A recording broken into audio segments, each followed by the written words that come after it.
town meeting tonight will be positive for the future of Winchester. Amen.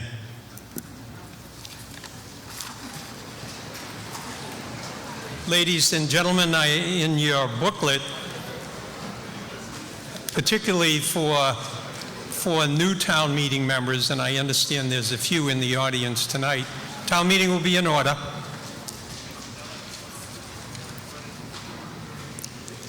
The preliminary motions will be voted on at this time. It's moved and seconded that the following preliminary motions be voted as one.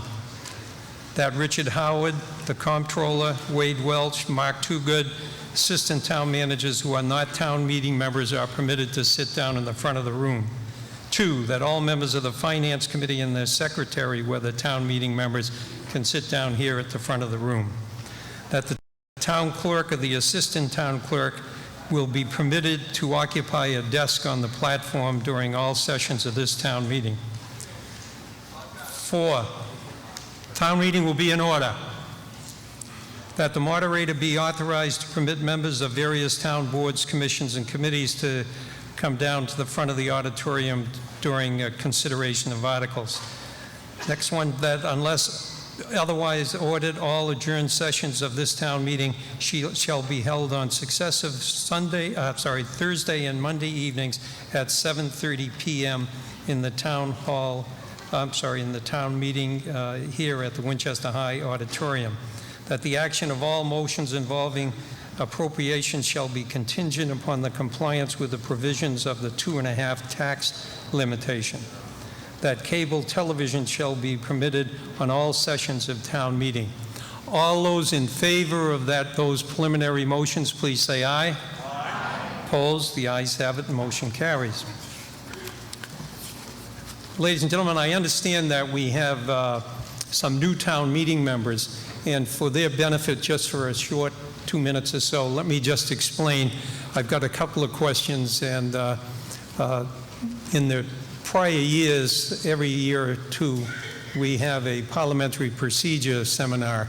But the way the town meeting works is that we take one article, which is one subject at a time, and the first speaker is one of the proponents of that article. And the first speaker is allowed to speak for 10 minutes, and then after that, they're entitled to one extension after that. The next proponent is allowed to speak for 5 minutes and one extension. And those extensions can be for any period that the town meeting is willing to continue to listen to them.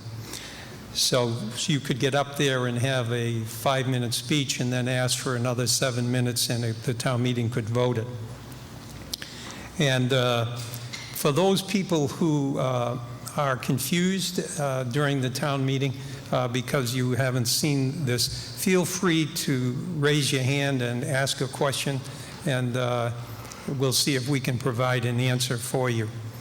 So tonight we're going to be covering 4 articles in our review, and that's to appropriate funds for remodeling the construction of Winchester High School.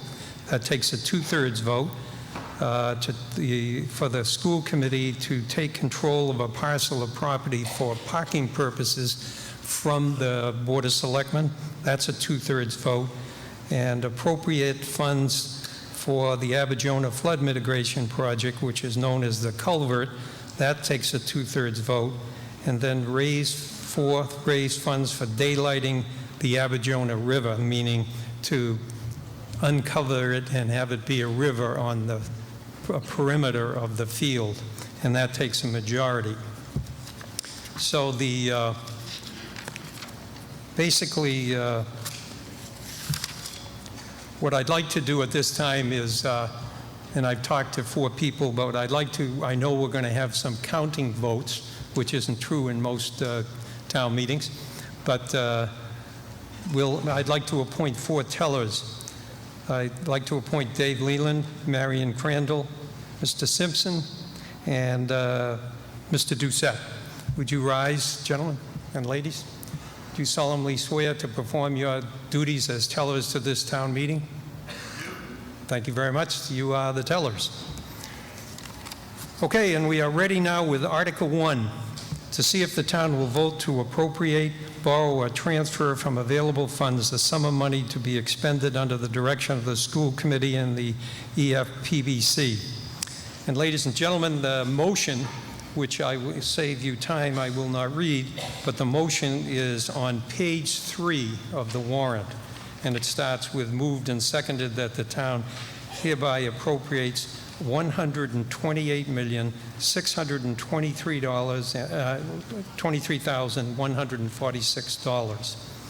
So tonight there are going to be four speakers, and the first one is going to be Bob Deering. And Mr. Deering, as the first speaker, you have 10 minutes.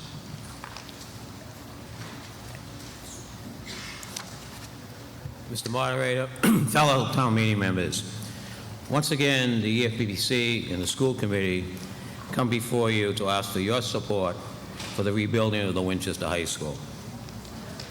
The school projects which you have supported in the past have all been completed on time and under budget, and the EFPBC is confident that the school project will be no exception. Yes, sir. For what purpose do you rise?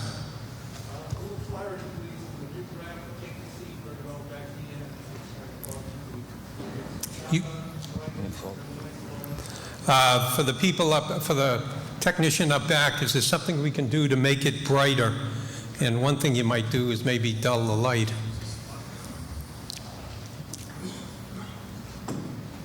So why don't you proceed? Okay. While they try to fix that. The success of these projects was not a matter of luck, but the direct results of the commitment and dedication of a very talented EFPC committee. And I have a profile of some of the members which are up in that slide. And I think it's safe to say that they're the only ones that probably have a higher average than David Ortiz. They've spent many hours working with our architects and all the boards and departments in the town to assure the success of these projects. The EFPBC is prepared to make the same commitment for the rebuilding of the Winchester High School. The road to this project before you tonight has been a lengthy process, starting with the submission of the Statement of Needs in the fall of 2009 to the MSBA agreement of the project scope and budget in October of 2013. The major activity in this process was the feasibility study, which began in the January of 2012 with the hiring of our design team. During the feasibility study, 12 locations were investigated for the possible location of a Winchester High School. There were meetings with the MSBA Facilities Assessment Subcommittee and 33 meetings with the design team, the school committee, and the community at large. After this exhaustive study, it was decided that the preferred design was to rebuild the existing high school, which was approved by the MSBA in April of 2013, and the schematic design was approved in August of 2013. In October of 2013, the MSBA approved the scope and budget and entered into a partnership with the town of Winchester, with the MSBA agreeing to reimburse the town $44.5 million, or 42.92% of the project costs. The town share of this reimbursement will be $85.4 million. So once again, I thank you for your support in the past, and I look forward to your support tonight. Thank you.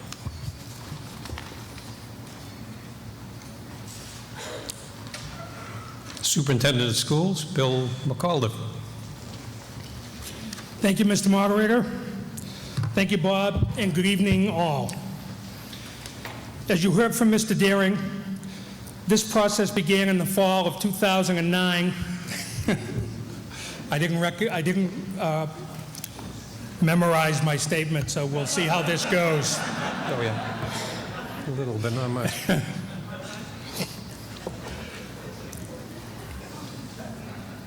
But at least you can see. Okay. Do we have, yeah, that'd be great.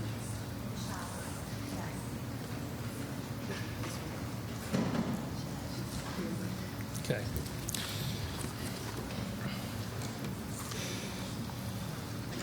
Oh, that'd be great. Thanks, Michelle.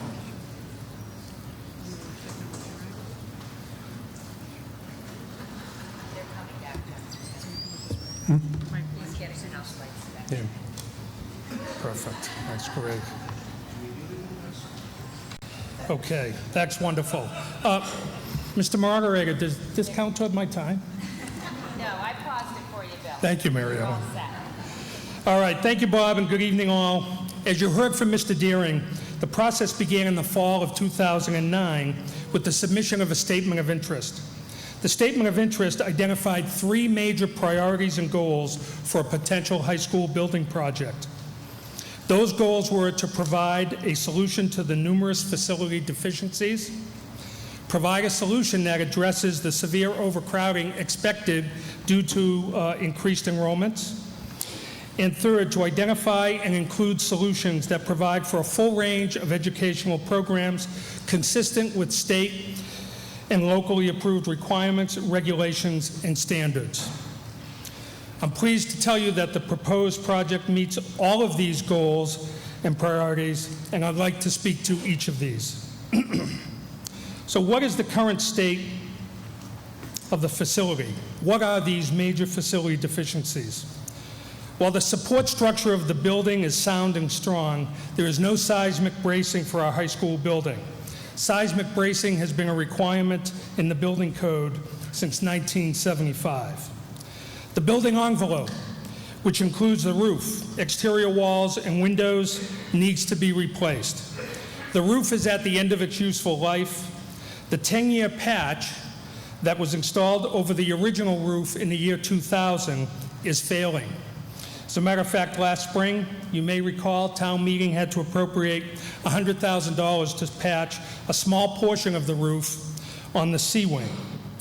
The need for these expensive patches will undoubtedly continue. The exterior walls are uninsulated and not waterproof. The brick veneer is cracking in various locations. Windows are inefficient, single pane, quarter-inch glazing.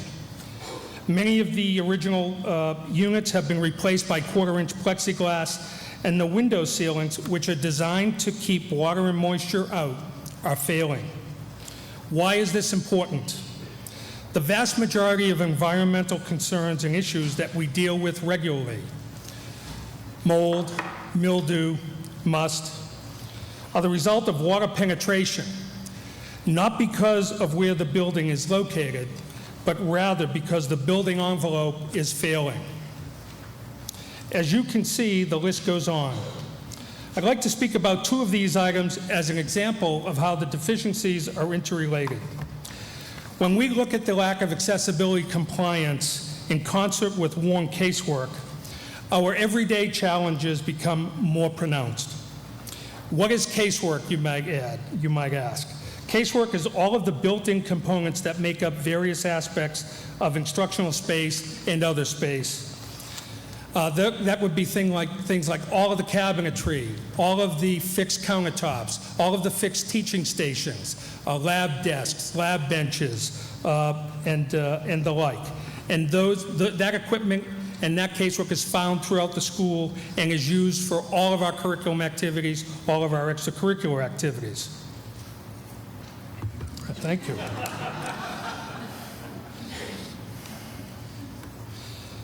I've been told many times that I need to have the light shown on me.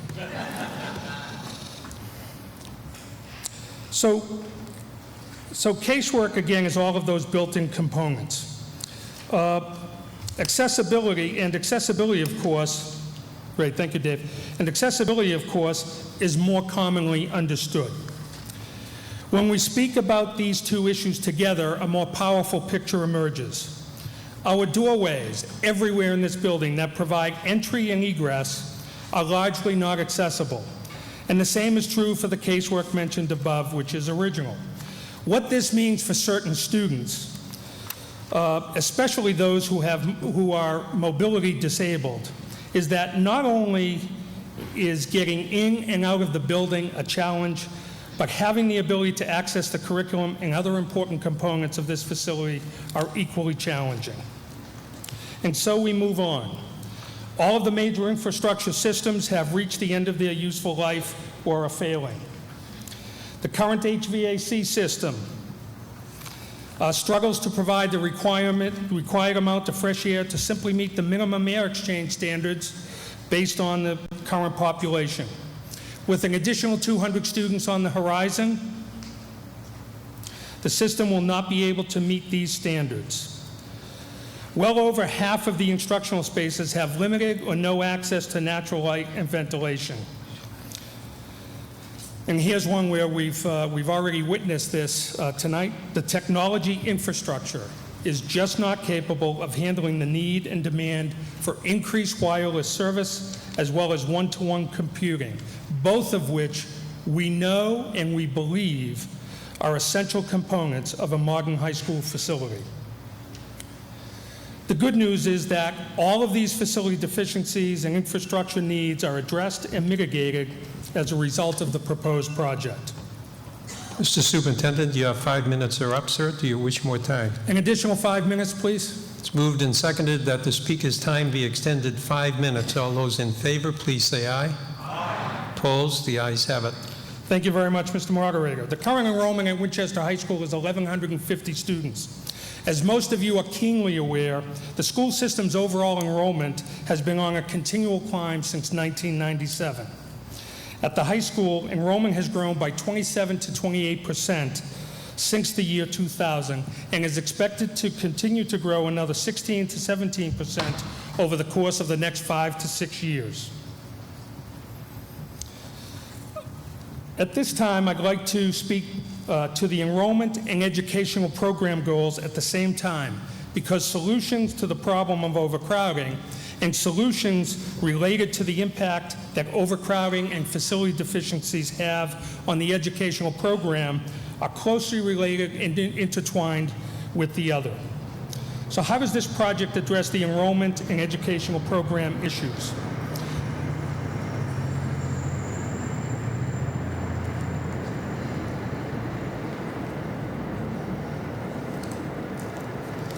Now, what our designers and engineers has promised us is that under the proposed new project, when the project is complete and the renovation of the auditorium is done, at times like this at town meeting, we won't be able to hear that train go by.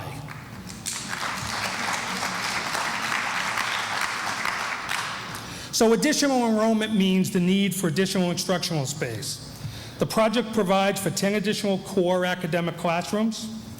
All classrooms will be redesigned and located to ensure maximum flexibility as it relates to future curriculum, instructional, and school organizational practices.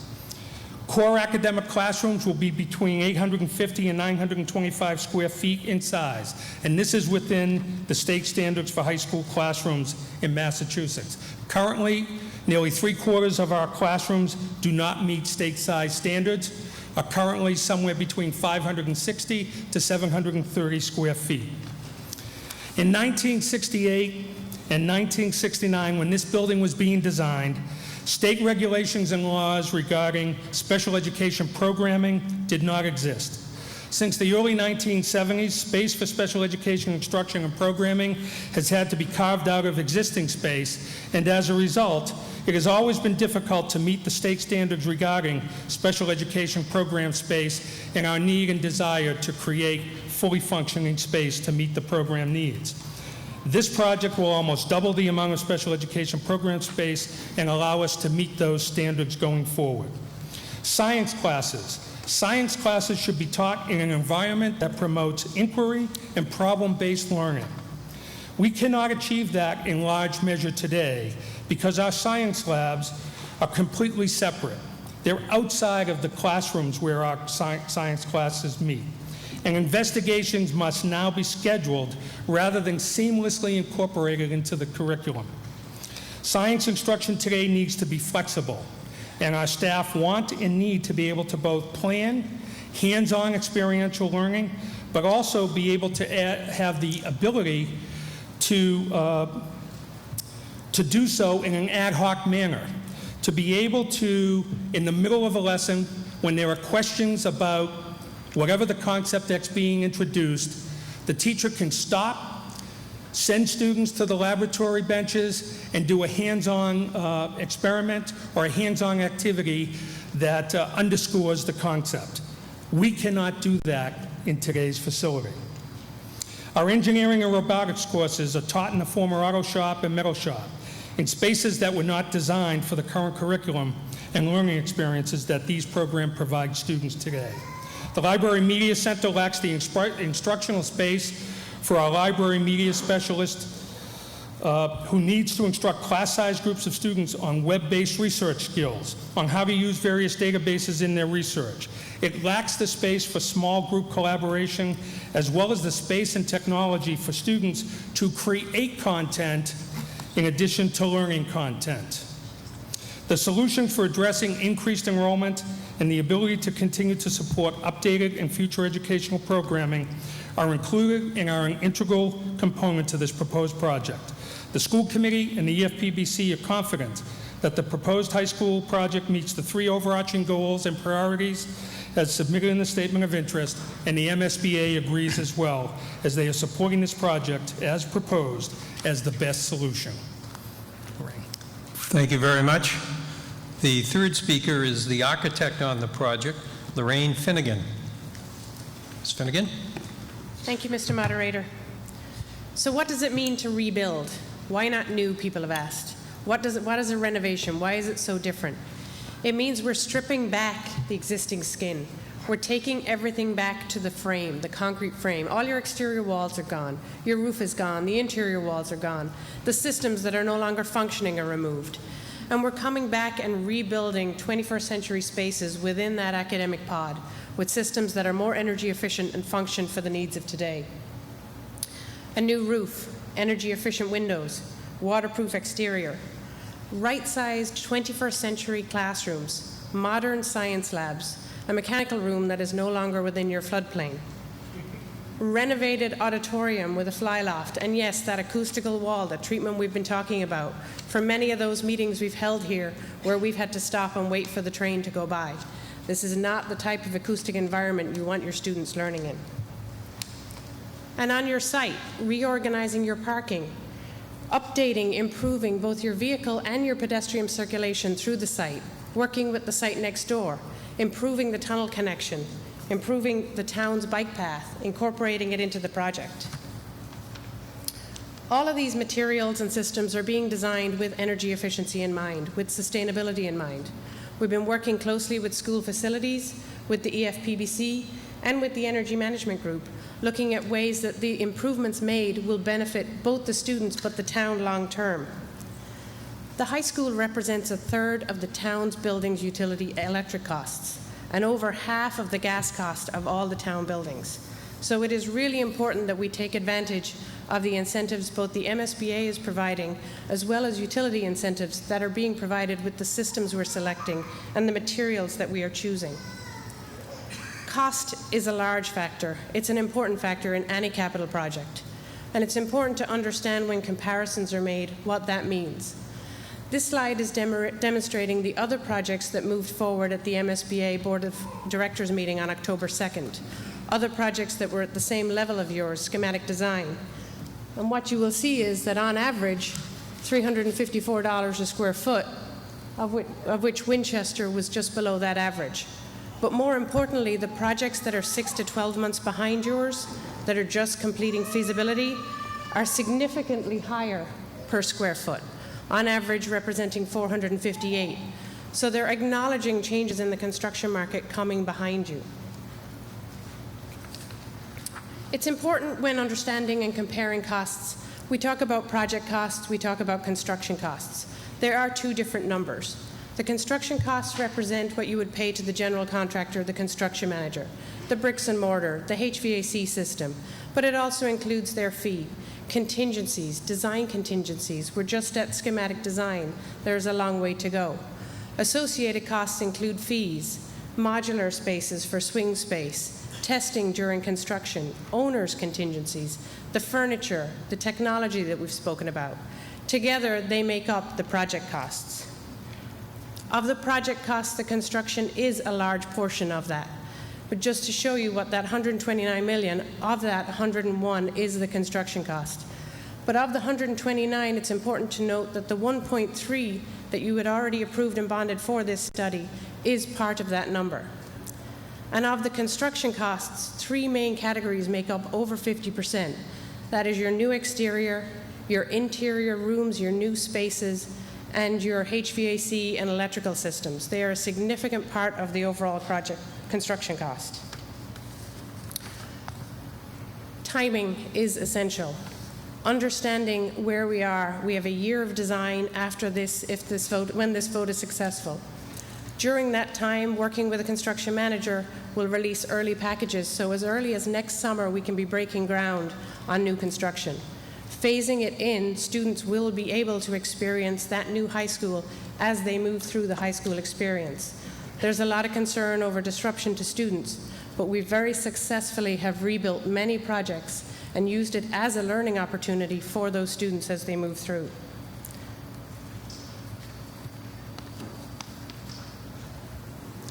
Thank you very much. And now we have the chairman of the school committee, Michael. Thank you, Mr. Moderator. Thank you, Lorraine. It's a lot of information so far. I have the privilege of looking across a room of town leaders, right? This body has led before in strong and robust ways, with foresight and with conviction. You've led by saving Right Lock Farm. You led with flood mitigation. You've led with having the foresight to create the building and capital stabilization funds. Tonight, I'm asking you to lead once again. As a Precinct 7 town meeting member and as chair of the school committee, and most importantly, as a parent, I am encouraging you to vote yes tonight. Your yes vote will allow the town to decide Winchester High School's future through an override. This is my 9th year serving on the school committee. Every school committee member over those 9 years has recognized the need for substantive improvements to further support the educational program at Winchester High School. In November 2010, town meeting also recognized the need for essential improvements by voting to approve funding to launch the feasibility study. Fast forward to today, 3 years later, and that feasibility study is now complete. Today is town meeting's next step in the process. As you've just heard from the previous speakers, this project addresses the 3 major needs the school committee identified. First and foremost is supporting the educational program. Schools today must be a dynamic, robust environment. Demands on our children are ever changing. This project is integral to the educational program moving forwards. It will create appropriate and flexible spaces to enable teaching of the diverse curriculum in a multitude of styles. It will allow our children to receive the knowledge and skills today's colleges and employers are clamoring for. Skills such as collaboration, critical thinking, innovation, exploration, and creativity. You should expect no less for our children. The second need is space. The incoming high school population is already in our grade schools and will outpace the existing building's capacity. We have insufficient and inefficient space for our growing enrollment. We have no choice but to add core classroom space: math, English, science, social studies. But in order to meet students' true needs, we also must expand engineering, technology, art, music, foreign language, and special education. They're all bursting already. Even the Library Media Center, the food servery, dining hall, and special spaces are critical to rounding out the high school experience. Adequate space simply does not exist today. The third and final need is to address building deficiencies. We work to ignite the spark of lifelong learning. It is in our mission. Yet we have building systems approaching failure or in failure. No one has pride in the existing building. It leaks, it smells, it's tired. It's disruptive, difficult to access, and depressing. The current building struggles to promote the key attributes of highly successful schools. To achieve these three needs takes money. I'm well aware it is a substantial amount. The total cost is $129.9 million. Winchester's share of the project is $85.4 million. The state will make up the difference, $44.5 million of funding at no added cost to Winchester. It would be a crisis if we postpone. In a few short years, we won't have adequate or enough space for the incoming students. We will lose state funding and have to get back in line with a long wait. There are over 200 statements of interest already in place. Should we not move forwards tonight, the needs remain, but the solution does not. I'm sure you have your questions. We'll get to those in just a moment. What I'd like to close with is to say now is the time to have the courage to invest in Winchester's future, to understand the need for a revamped Winchester High School, and to provide generations of existing and future Winchester children the same opportunities for success that Winchester has been providing for over a century. I'm asking you to vote yes tonight, a vote that reflects our community's enduring core values. Thank you. Thank you very much, sir.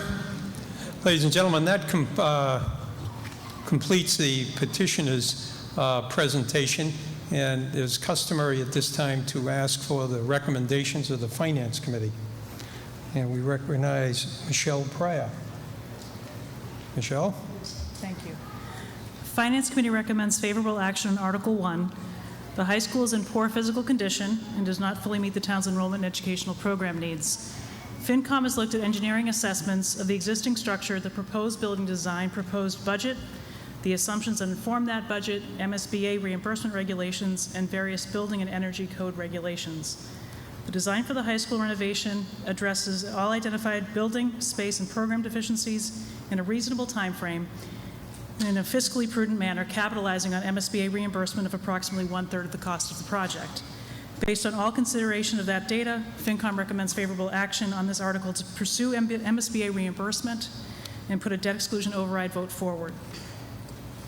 If an override is not successful, the high school will still need a range of significant functional repairs, and such repairs will trigger a range of required upgrades to meet code regulations.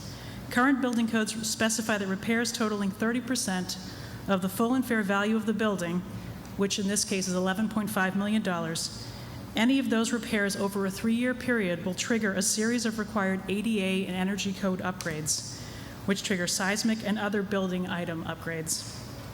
While firm cost projections of this work are not available, estimates are in excess of $30 million for code upgrades alone. Funding for such costly repairs is not available in the town's current operating budget and would require a different override or overrides to fund. Thank you. Thank you very much. Further on the question, ladies and gentlemen. Yes, sir. Can't see who it is. Moderator, a question for the superintendent. I know from looking at the enrollment figures that the enrollment projections are disproportionate to the increase in population of the town. And I wonder what the school department thinks about this, and what, if any, actions have been taken to determine that the increase are in fact all Winchester residents. I know many communities with good school systems find that they have interlopers who are not in fact residents obtaining educations within these good school systems, and I'm wondering if Winchester might be suffering from that problem as well. Thank you for the question, Mr. Conti. I can assure you, interlopers are not welcomed. And it's a serious question, and I appreciate that. That's an issue that the administration works on diligently every year. We, many times during the year, we do reviews of our enrollment list.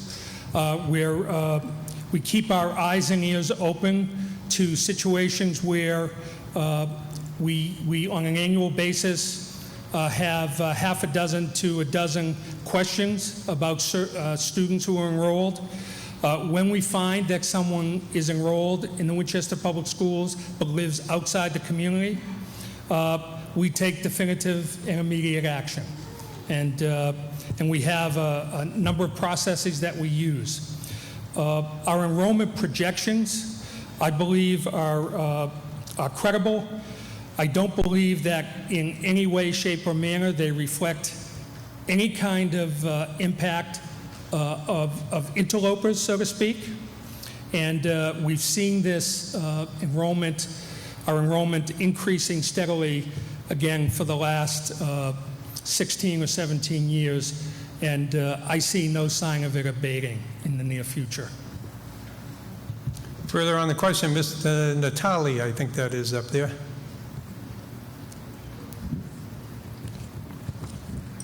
Thank you, Mr. Moderator. A couple of comments, if I may, then a question. Twice, waiting for the train to go by. Move the mic a little bit away from your mouth, sir. A little bit away. You're echoing. I'll never learn. Twice, two of the previous speakers offered waiting for the train to go by as typical of the major deficiencies in the school. If that's a major deficiency in the school, then I think the argument for deficiency in the school is greatly exaggerated. And on the matter of exaggeration, the superintendent used a phrase that there's severe overcrowding in the school. I heard that before, 3 years ago here at town meeting when we had the debate on the VO. One of the selectmen said there's severe overcrowding at the VO school. Well, that school was designed for 322 students, and when the wrecking ball came down, there were only 301 students. So that was misinformation, that's the kind word.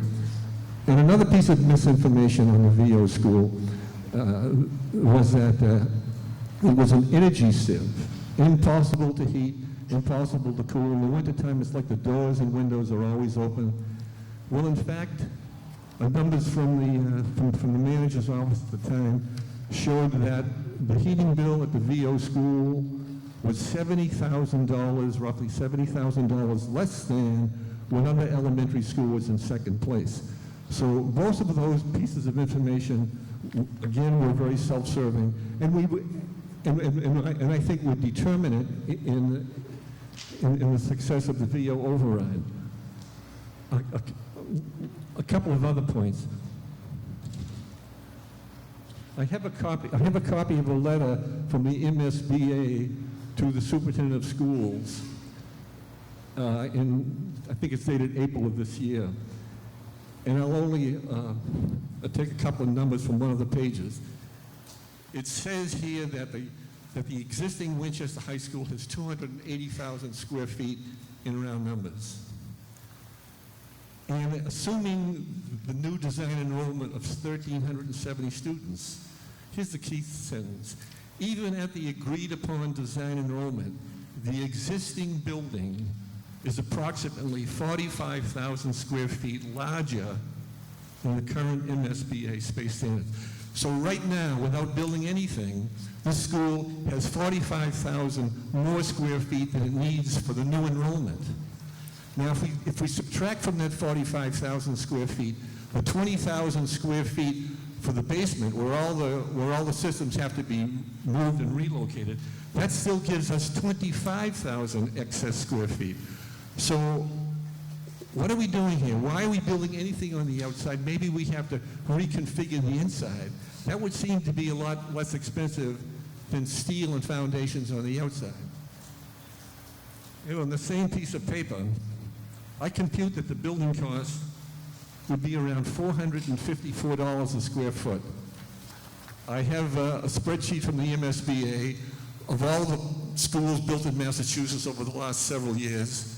And for high schools, renovated high schools, The average cost is somewhere between $300 and $325 a square feet. How do I get to the 450?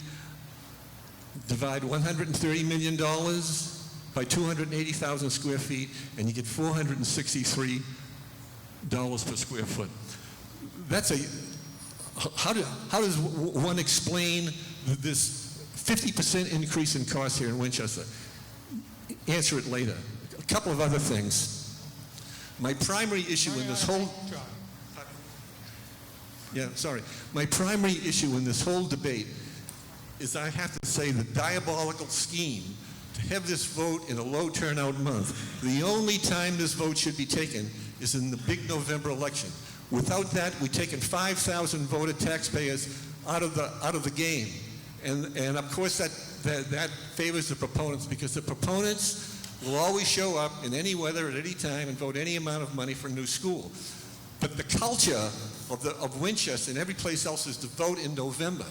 This should only be in November. That is, in November in an even-numbered year, when you have the state elections, the big referendum, and all the rest. That is being done in, if it were done in November and the override passed, you wouldn't hear a peep from me. But I can never get past that this vote is being held in an off month. The question of education. The Star reported that Winchester High School is only one of 53 high schools in the country get the U.S. Department of Education blue ribbon. $130 million is not going to add a single point to the test scores. And what about taxes? The tax bill on the average home in Winchester, if this goes down, it'll be about... Excuse me, your time has expired, sir. Do you wish an extension? Yeah, how about a minute? Thank you. It's moved and second that the gentleman's time be extended 1 minute or 2? 2 minutes. 2 minutes. All those in favor, please say aye. Opposed? The ayes have it. Motion carries. Yeah, thank you. So the average tax bill in Winchester right now is very close to $10,000. After this passes, that bill is going to go up by $1,200 a year. That's every year for 20 years. It's going to be $24,000. That's a huge hit for most of us. And this high school, and that doesn't count the coming overrides for Lynch, for Morocco, flood mitigation, or fixing the drainage on Skilling's Field. We're in for some heavy tax increases on top of the $1,200, which also includes the 2.5% annual override that we get. And this school is only 41 years old. Is anyone in this room living in a house that's not 41 years old, that doesn't have problems? Do you not contemplate fixing those? Whatever problems exist here should be fixed. I'm not against repairs, I'm not against children, I'm not against education, but this project should never have been offered to the town as a take it or leave it, all or nothing at all. Perhaps it should have been prioritized. You can do this much. I mean, other towns have, offer multiple override packages. But to say we're going to have $130 million on nothing is foolish. Thank you. Okay, your time has just expired. Mr. McAuliffe, do you wish to respond to that, sir? Well, I'd like to, John, say thank you for your comments.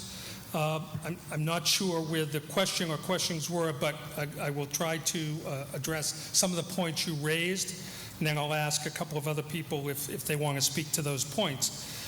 In terms of the comment regarding severe overcrowding, I may be wrong, but I think I mentioned the phrase severe overcrowding once, and that was part of one of the goals being to provide a solution that addresses the severe overcrowding expected to result from increased enrollments.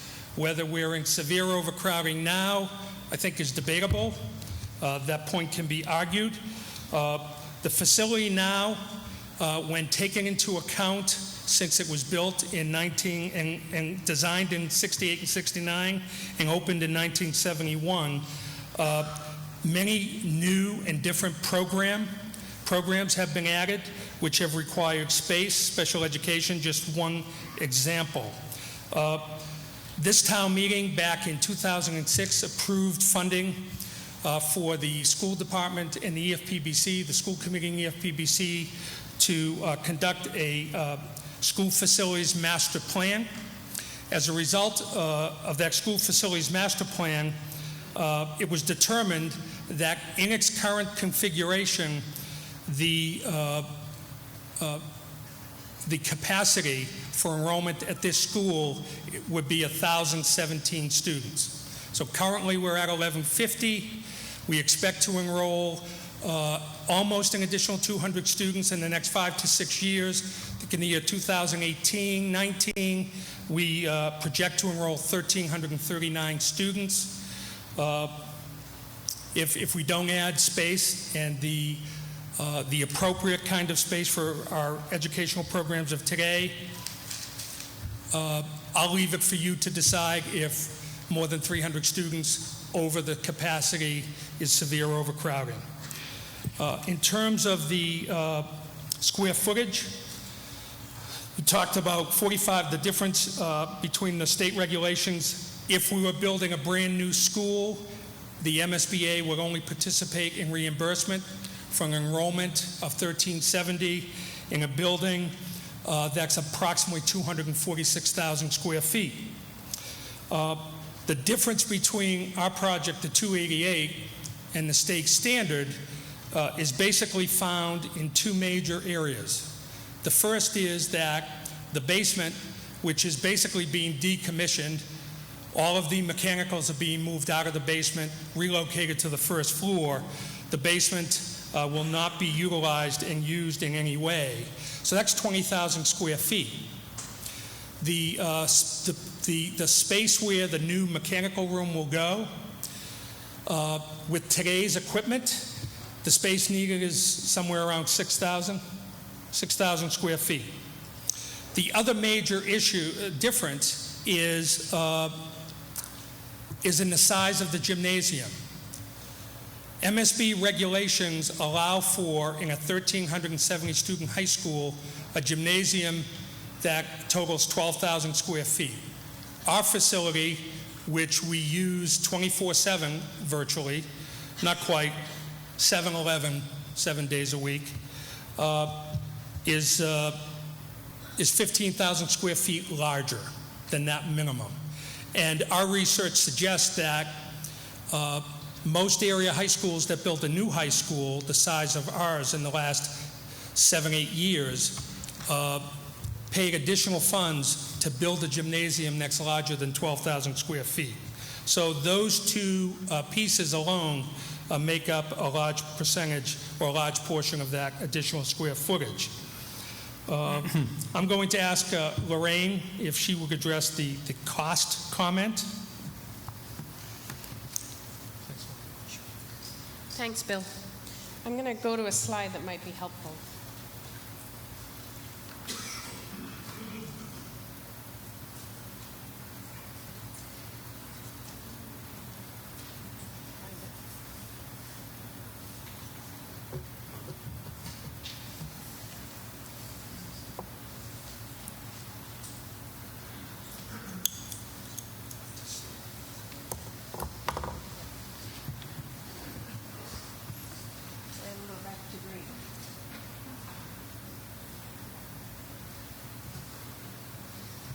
Okay, this may be difficult, and I apologize. So I believe, John, what you're referring to is the capital pipeline spreadsheet that's available on the MSBA website that demonstrates all of the construction costs as well as project costs for the schools that they have reimbursed since they came online in 2004.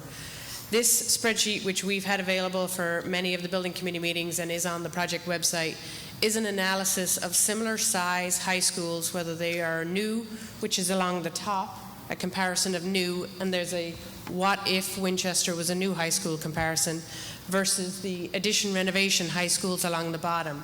What you need to take into account is escalation. Some of those projects were bid back in 2008, 2009. Some of those projects were bid at the very bottom of the market. We were lucky enough to be the architect on a number of those projects, so we know that the general contractors took little to no fee, no profit on those projects. So there are communities who really took advantage of that time frame. We are not in that current market today. So what we did is we escalated through and said if these projects were bid at the same time Winchester is proposing to be bid, what would those numbers be? Winchester High School is $350 per square foot construction cost and $450 per project cost. So again, I want to make sure people are comparing apples to apples. And just in your neighboring town of North Reading, which had to go back to town meeting for funds because they underestimated the market, their project was $380 approximately per square foot. So there are very comparable projects, but you need to take them into the current bid economic climate and escalate them to today's size. We also need to use schools that are approximately the same size because of economies of scale. That is available on the project website. I'll make sure it's available after, and it can be part of this presentation. Thank you very much. Further on the question? Yes, I see a gentleman's hand up, and then you, sir.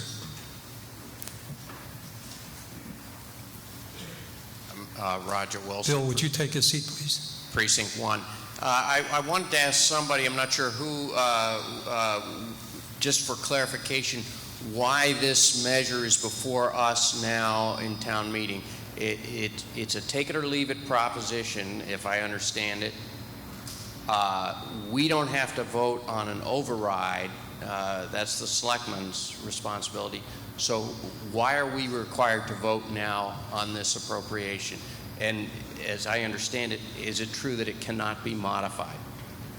Well, in order to expend funds even significantly less than this, you have to get the approval of the town meeting. That's why it's here. It can go on the override. The selectmen can put it on the override without our appropriation. They can put it on an override, but they don't get an appropriation. Right. So my question is, why are we voting this now? So that they can put it on an override. They don't need us to put it on an override. Well, they need it to build the town. Who's going to raise the money? Bill? Go ahead.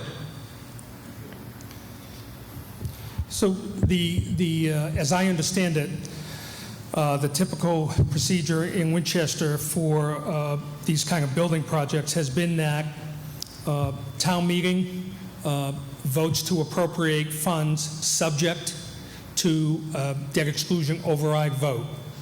And if the town meeting does so and the town passes the debt exclusion vote, then the money is appropriated and the EFPBC and school committee in the town can move forward on the project. But correct me if I'm wrong, but we're not required to vote at this time. You will be required to vote at some point to appropriate the funds should a debt exclusion override vote pass. Some communities, town meetings, in most of the communities, in all of the communities that I've worked in, the town meeting has always voted to appropriate funds subject to a debt exclusion override. There are some communities that do a debt exclusion override first, then bring it to town meeting, but typically it's the other way around. Well, one other thing is that when the MSBA, I think, approves the project, you have 120 days from that approval period to pass your override. That's why we're doing it now, I'm assuming. Right. Further on the question, yes? Oh, I'm sorry, Mr. Lewis was next. And then there's I can't see who it is, but. Thank you, Mr. Moderator. Fellow town meeting members and Winchester citizens, my name is Jason Lewis.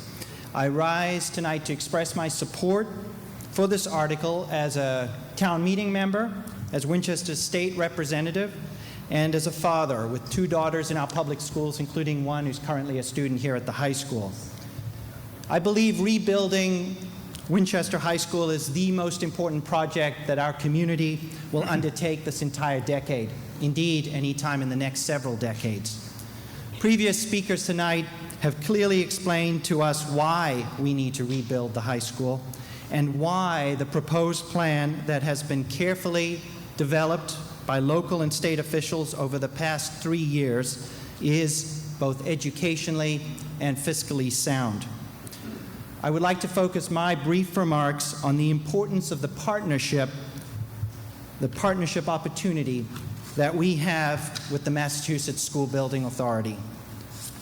The MSBA partners with school districts across the state to ensure that school building projects are the right-sized, most fiscally responsible, and educationally appropriate solutions. The MSBA has been involved in or is currently working on more than 450 projects, so they have deep knowledge and experience in school construction. Any school building project that receives MSBA funding approval has been through a rigorous and exhaustive vetting process that typically takes 3 to 4 years. Back in 2010, more than 3 years ago, while we were working with the MSBA on the feasibility study for the Vincent Owen School, we invited the MSBA's executive director at the time, Catherine Craven, to tour Winchester High School. For a town the size of Winchester, it would be highly unusual for the MSBA to support more than one school building project at the same time. The MSBA already understood the extraordinary enrollment growth in Winchester. In fact, we rank in the top 10 school districts statewide for enrollment growth over the past decade. That's remarkable. The MSBA knew that all these additional students would begin arriving at the high school in a few more years. What the MSBA did not yet understand until they toured the high school was the failing condition of this building and its inability to support a modern educational program. As a result, Winchester became one of only a handful of communities across the state to receive approval from the MSBA to proceed with 2 projects in parallel. At its meeting last month, the MSBA board voted unanimously to approve up to $44.5 million in state funding to partially reimburse our town for the cost of rebuilding the high school. The project they approved is the exact scope and cost and details that you have heard about tonight. That is the project they have approved funding for, and no difference or no changes of deviation from that project. Under MSBA regulations, the town now has, as you've heard, 120 days to secure all necessary local approvals for the project. So we cannot wait until next November or any other time. That's why the selectmen have scheduled the override vote for December. So what this all means is that $44.5 million in state funding is now at stake. If Winchester voters do not support an override on December 10th to fund the town's share of the project cost, then we forfeit the state funding. We forfeit the state funding. The MSBA received 201 statements of interest this year from school districts across the Commonwealth. Many of these schools are in terrible shape. The MSBA has limited resources, and if local support to rebuild Winchester High School is lacking, then the MSBA will move on. Winchester taxpayers would be left bearing the full burden of tens of millions of dollars in capital costs to make immediate repairs to the high school facility, as you have heard tonight, to address enrollment growth that we know is coming, guaranteed, and to update the science labs and other resources to support a 21st century curriculum for students today and generations to come. The smart financial decision is to seize the opportunity before us to partner with the MSBA now and to rebuild Winchester High School. Thank you. Thank you very much. Right on time. Lady right.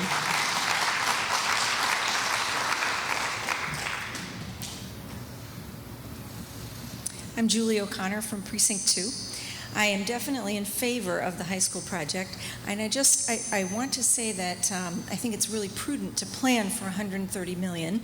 I've used the estimator, Fogarty, that was helpful in coming up with the estimate for this high school project, but I'm wondering if there's any possibilities for savings once the project moves forward out of the schematic design phase. Fogarty puts in a healthy design contingency because there are so many unknowns at this point in the design.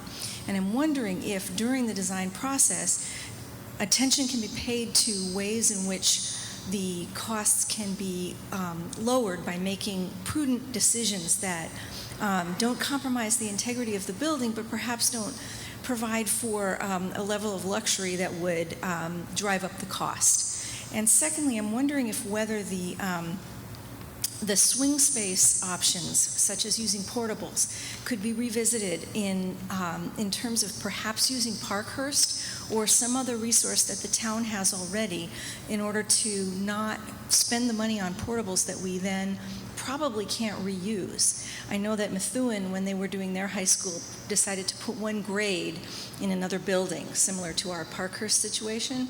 And I say this given the fact that it would be my daughter who would be in that situation as a ninth grader in the first year of construction. But it just seems like maybe there might be a way to lower the overall cost, even though I know that it's prudent to plan for the $130 million now.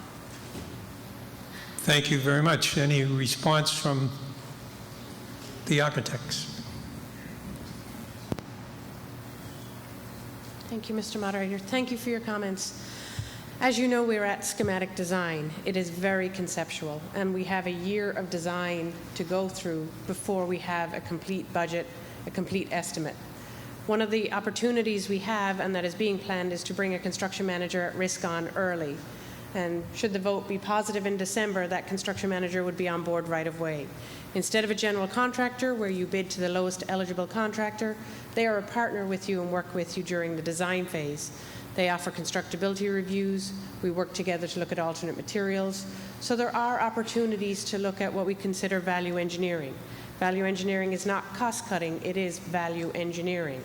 It is looking at opportunities, systems that can benefit the project economically, longevity, and and energy efficiency wise. So there are opportunities to look, but at this early stage in the process, the contingencies that are built in are within the norm, are the right contingencies for this size of a project, and we would not recommend deviating from that at this time.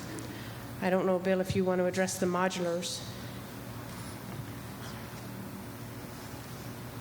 In terms of the modulars, just to briefly say that in the phasing schedule that we've developed, essentially 2 phases to complete the entire academic, the 3 academic wings, would require more than 1/3 of the students to be housed somewhere else. And in doing so, there'd be those students would have limited access to any offerings outside of the core curriculum. We'd have to find ways to transport them back and forth to take advantage of the music program, utilizing the auditorium, physical education and health program in the gymnasium, which will remain open in the first 2 phases.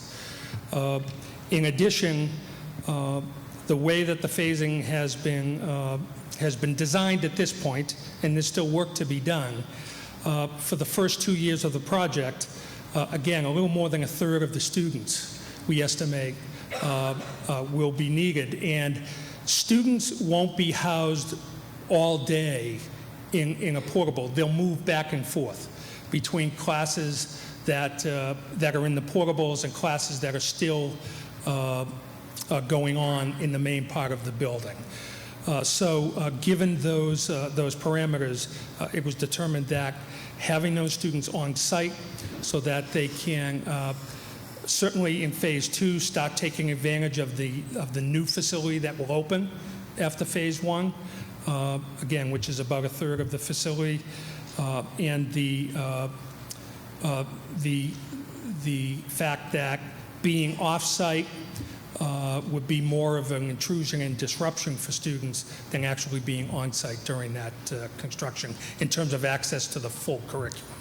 Thank you. Jennifer Wilson was next.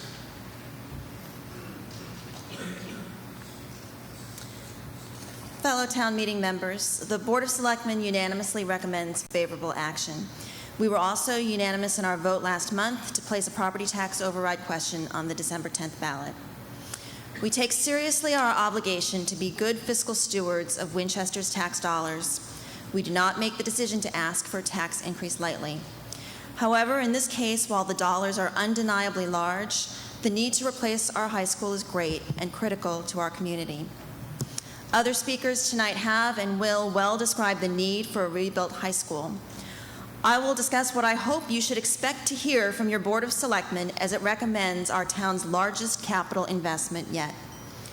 First, the process leading to this solution at this cost has been thorough, exhaustive, and open.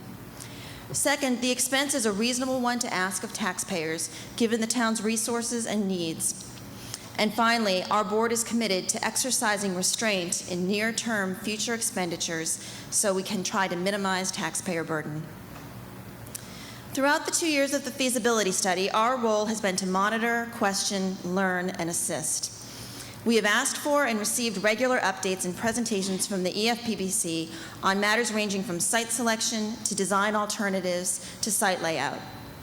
We have individually attended EFPBC meetings, working sessions, and community meetings. We've heard from other boards about the project, including the Design Review Committee, the Planning Board, the Finance Committee, the Capital Planning Committee, and from town departments as well. All have had good ideas, they have represented you well, they have asked tough questions. We've tried to facilitate collaboration among these boards to assist the EFPBC without detracting from its mission or jurisdiction. Mr. Wilson is correct. Our board has sole responsibility for placing an override question on the ballot, and so cost has been at the forefront of our consideration. In our every interaction with the EFPBC, we have pushed on cost, discouraging more expensive alternatives, asking about the feasibility of less, and seeking more and more information on construction costs for comparable projects, further due diligence on cost estimates, and ways to best leverage state reimbursement. This evening, we express to you our confidence in the rigor and professionalism of the massive study that the EFPBC and its consultants have completed. And we, like they, believe that this project represents the right solution for Winchester at an appropriate cost. We believe this by several measures. First, we are satisfied that the EFPBC's goals are reasonable and sensible and do not seek frivolous or excessive features. Second, as you heard from the architects and as you have in your own Article 1 packet information about, we believe that its cost compares fairly to similar projects that have been approved by the MSBA. And finally, and importantly, this project maximizes taxpayer dollars by securing $44 million of state funds, essentially a match of our local contribution at a 50% rate. We are acutely aware that the ability of our citizens to provide additional tax dollars to the town is limited, and there are many worthwhile projects and initiatives that we cannot afford within our current revenues.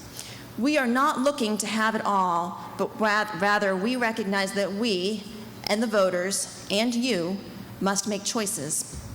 We have provided to you projections of our operating reserves and budget for the next several years. We hope you've had the chance to examine them, along with the description of how we will strive to minimize the need to ask for future tax increases, in particular over the next 2 to 3 year period. We will ask the taxpayers to assist us in a flood mitigation project that it would be wise and cost-effective to complete while the high school is under construction, and you will hear more about that under Article 3. Otherwise, we will, for the short run at least, delay most other large projects or new initiatives in order to minimize additional demands on the taxpayers. We have asked and will continue to ask other boards, the school committee, the finance committee, the capital planning committee, to assist us in the frugal management of the town's finances. There is no doubt that the renovation of the high school will result in considerable cost to our community. However, failure to replace the high school will have great costs as well. Some are direct and short-term. We would struggle to find or raise the money to continue to patch and repair a building that, even if kept operational, can no longer meet the size and needs of our student population. Others are less quantifiable, such as the cost to the quality of our education, our community's reputation, and our property values, if we continue to offer an educational facility that does not meet state standards. Your time has expired. Do you wish more time? May I have 2 minutes, please, Mr. Moderator? Moved and seconded that the speaker's time be extended 2 minutes. All those in favor, please say aye. Aye. Opposed? The ayes have it. What is the cost to us if we become the type of a community where those who can afford to do so send their children to a private high school, while the children of those who cannot go to a school in a building that is minimally adequate? Is that a community that we would continue to recognize and love to live in? The town has many important and competing needs. We hear about them at every board meeting. Daily, we hear from a variety of residents, boards, department heads, and community organizations as they passionately advocate for those needs that they view as important to the quality of life in Winchester. However, from time to time, we must come together to recognize those moments where critical need and opportunity align, and this is that moment. If we successfully unite as a community to fund and complete this project, we will not only ensure that our high school students have a current, safe, and healthy facility in which to learn, but also enhance our town center, reduce the costs of managing an inefficient building, and avoid millions of dollars in repairs and projects that will be necessary to keep an outdated building operational. We believe that a reconstructed high school is the highest priority currently facing the town, and we ask you to join us all in voting yes on Article 1. Thank you very much, Mr. Ryan. Yes, sir.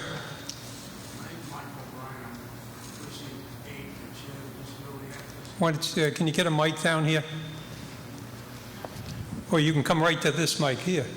Okay. Thank you.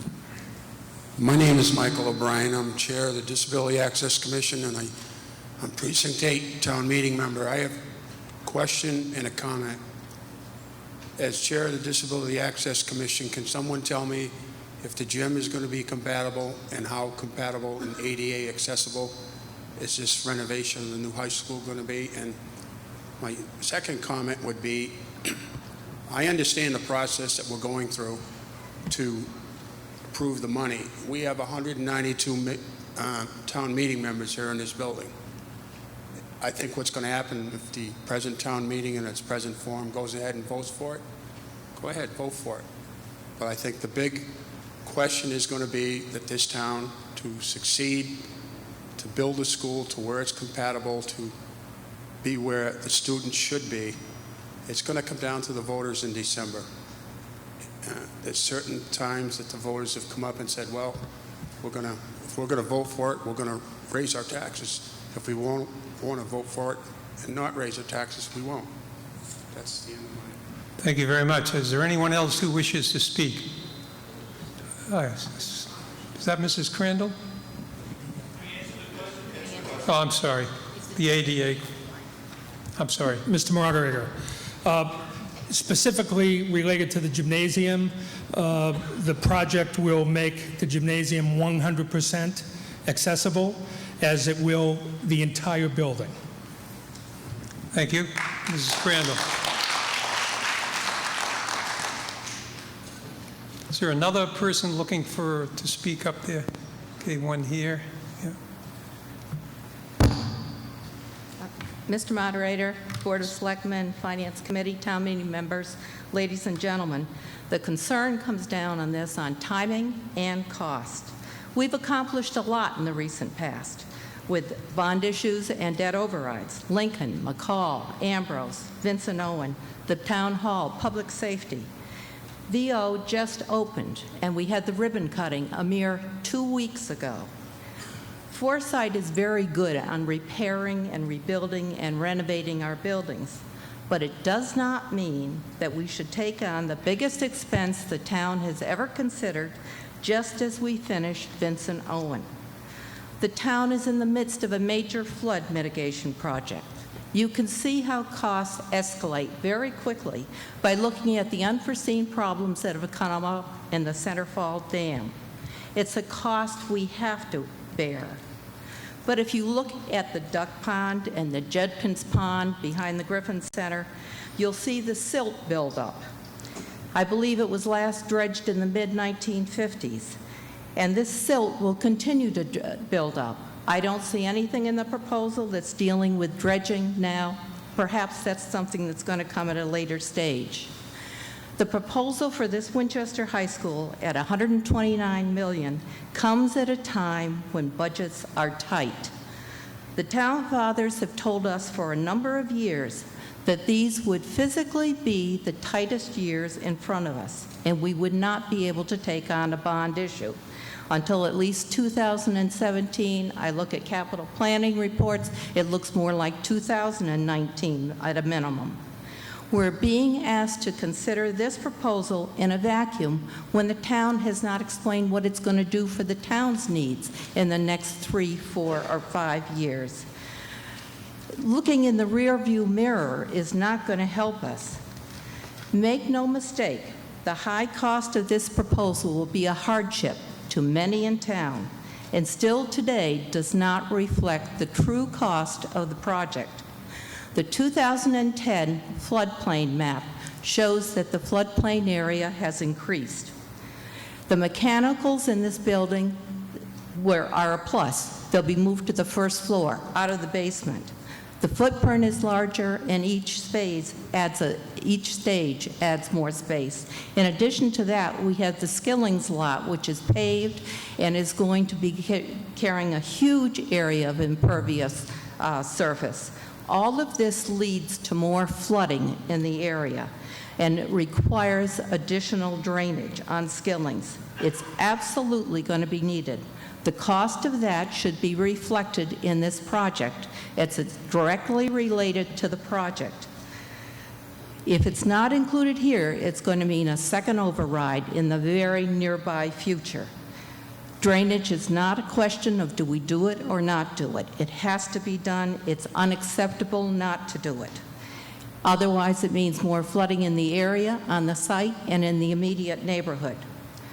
Drainage for the flood mitigation cost increases any yearly idea you've had of what this is going to be per household.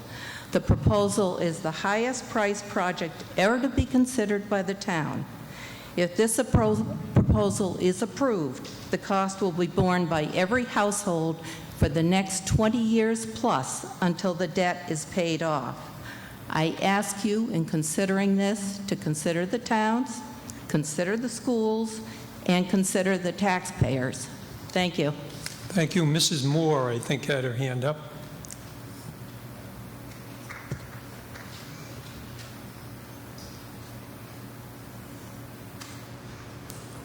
Mrs. Moore, she's coming down with the mic if you want.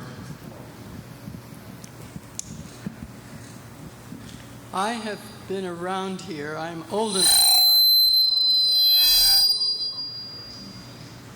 I've been around here quite a while. I can remember when this building was built, and my children were just going into it when it was brand new. And one thing that I haven't heard anyone mention in relationship to building this new high school is the swimming pool. Back when this building was built, everyone was so glad that Winchester was going to have an indoor swimming pool that would be available not only to the students but to all the citizens of the town. But after the town meeting had approved it, a group of people who thought that it was going to be too expensive asked for a referendum vote. And the referendum vote, as I recall, did favor still building the school, but it meant that the building was delayed by some time. And the only way that the building could be still built within the budget was to eliminate the swimming pool. Now, when I heard about a new school, I said to myself, wonderful, Winchester is finally going to get that swimming pool. I haven't heard a word said about it, and I just think it's something we should remember. We lost the swimming pool because of the people who delayed the building, and I don't know what we're going to lose if we delay the building of this one, but it's going to be something probably just as expensive in order to fit into the budget if we don't go ahead now while we've got the state money offered us. Thank you. Thank you. Ladies and gentlemen, are you ready for the question? Okay, no one else here. Okay, for instruction to the tellers. Mr. Leland, would you count your section over there and include the Finance Committee. And then this line in the middle here, we've got a nice space between the left and the right. The people in the front, most of them can't vote, and I'll keep an eye on them. And if you would count that group, Mr. Simpson, would you count this side and count the Board of Selectmen? And Mr. Doucette, you would count that section right there.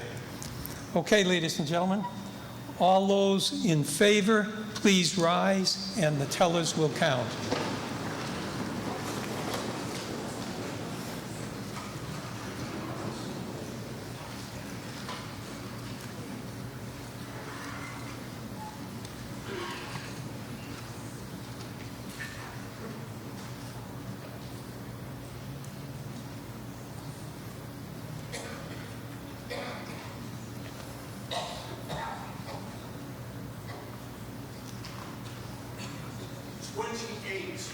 Twenty-eight. 39. 52. I can't hear you, Mrs. Crandall. 34. All those opposed, please rise.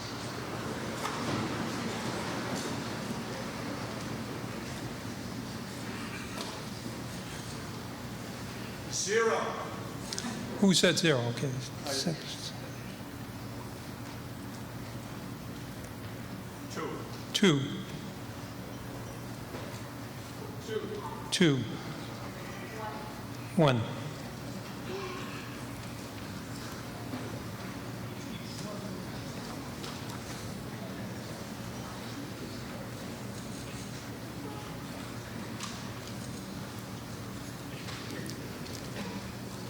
$153 having voted in the affirmative and 5 voting in the negative, a total of 158 votes needed for passage by 2/3, 106.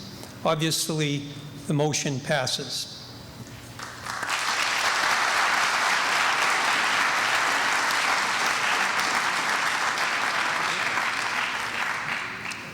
Ladies and gentlemen, it's customary for us, and because of well-planning, we're right on time for the recess. We could keep on going, but I know we have the Girl Scouts. We have the Girl Scouts out back there who are going to be serving refreshments. So we will be in recess for 15 minutes. All those in favor? Thank you. That was all right. Show me what I need to do to move it forward and backward.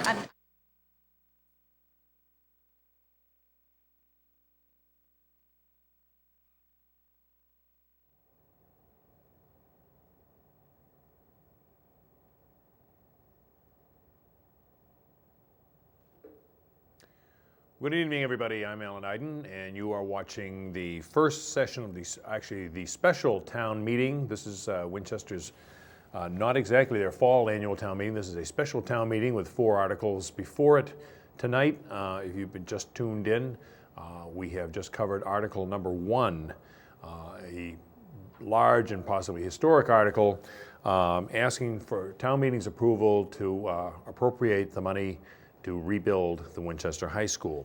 So let's talk about what the discussion has been tonight. Again, Article 1 was to appropriate funds for a new Winchester High School with a approximately 50-year life. First speaker was Bob Deering from the EFPBC, that's the Educational Facilities Planning and Building Committee.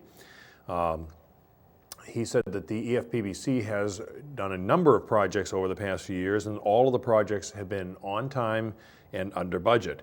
And he said the EFPBC made the same commitment for this high school project, which started in the fall of 2009 with feasibility studies.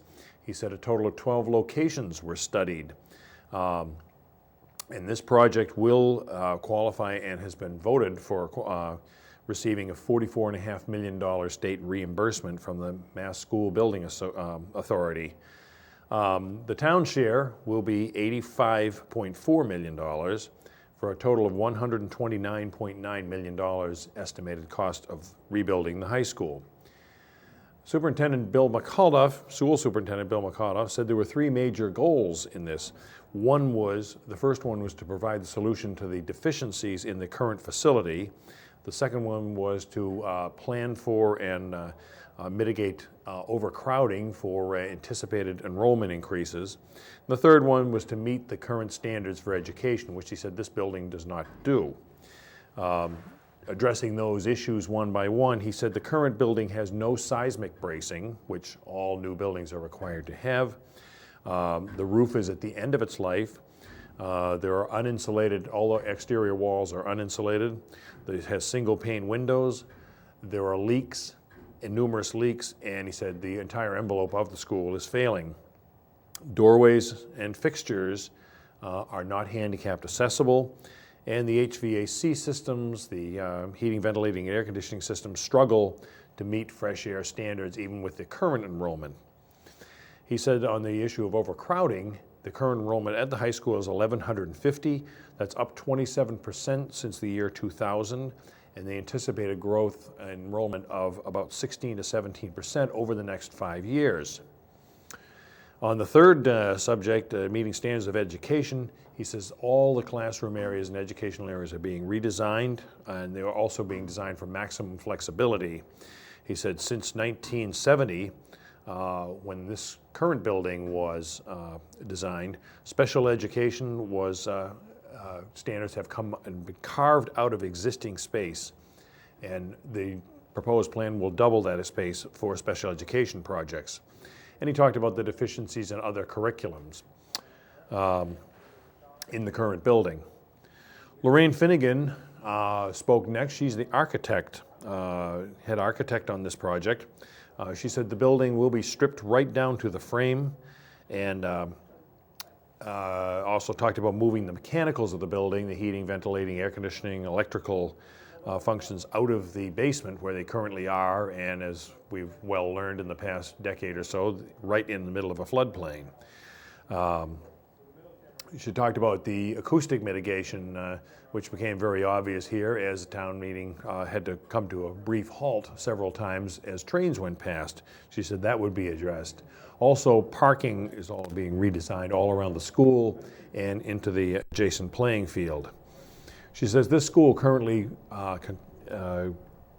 costs 50% of the entire gas bill for the town, and they're also anticipating some incentives from the utilities for energy saving parts of this project. She said Winchester was, the cost of building the school, Winchester is below the $354 per square foot average of other high school projects, and that new projects being proposed for MSBA are considerably more expensive. She also said that because of the phasing of the project, students will begin to experience the new construction as it's completed and not have to wait for the finished product of a completely new high school. Michael Schindelman was next. He's the chairman of the school committee. He said that the town has traditionally shown foresight in projects, and the school department needs to expand new curriculums.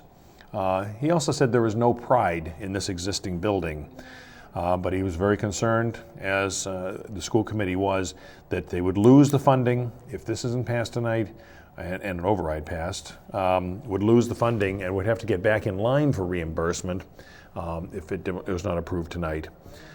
He said that a vote of yes reflects Winchester's community values. Michelle Pryor, the chairman of the Finance Committee, said the Finance Committee endorsed it, mostly because of the prospect of getting $44.5 million from the state. She said if the override is not done, upgrades will have to be made anyway, and they estimated those costs at about $30 million. Town meeting member Anthony Conti raised the question of what he called interlopers in school, whether there were students coming in from other towns that were not Winchester residents. Superintendent McAuliffe responded that the school department reviews eligibility several times a year, and when they find students are not eligible, they take immediate action.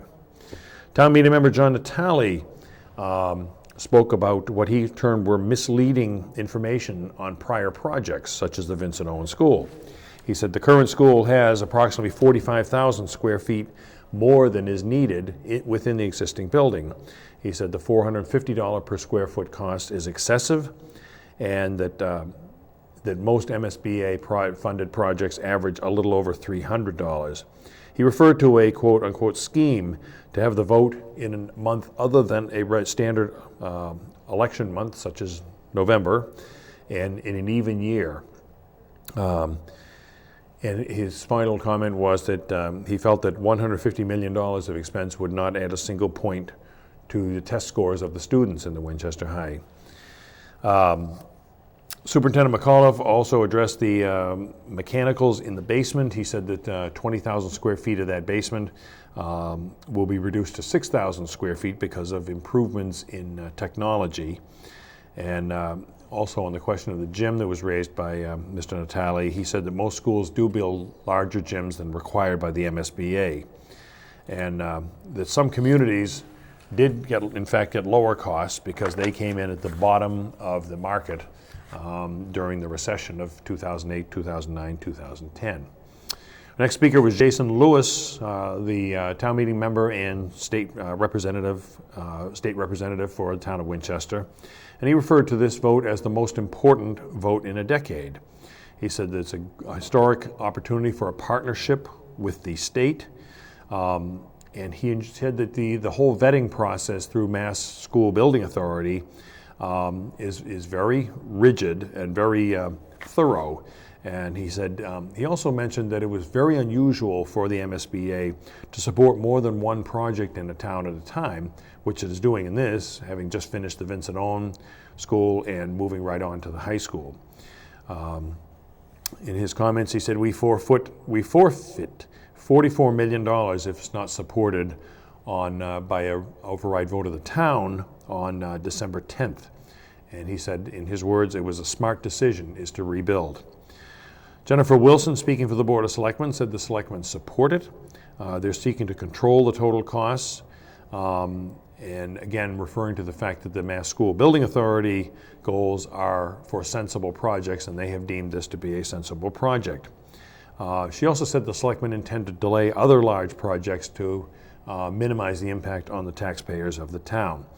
She ended her remarks by saying, do we want a community that sends students to private schools if their families can afford it, and the families that can't send them to public schools? We heard a couple of comments from a few town meeting members, generally in favor. And if you were just watching, the final vote was 153 to 5 in support of the article. So the next step is going to be on December 10th, when the town in general has to approve an override vote to fund this, what town meeting has approved tonight. So we have 3 more articles to go tonight. One on a sort of a housekeeping article to rezone a piece of land on Skillings Road. The other one to fund some more flood mitigation projects. And Article 4 by a town meeting member is to suggest that the flood mitigation of Skillings Road, pardon me, the part of the Aberjona River that goes under Skillings Field, Charcher Field, be actually what they call daylighted, which is turned from an underground project to a surface project. So that is Article 4, and that will conclude the town meeting, the special town meeting tonight. We don't anticipate going into regular town meeting until Thursday. So town meeting is in recess right now. Got about another 7 minutes to go, and we will be back with our coverage and a summary at the end of tonight's session.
Town meeting members, please take your seats.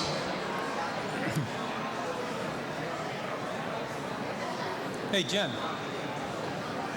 Hey, Mark. Hey, Jennifer. Who's the speaker on this? You? Article 2.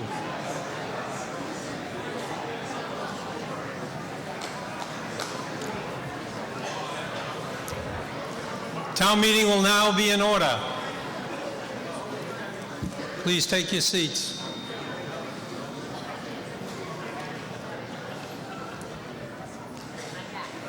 That's what I was waiting for. No. Town meeting will be in order. Article 2, ladies and gentlemen, to see if the town will vote to approve the transfer of 31,851 square feet to...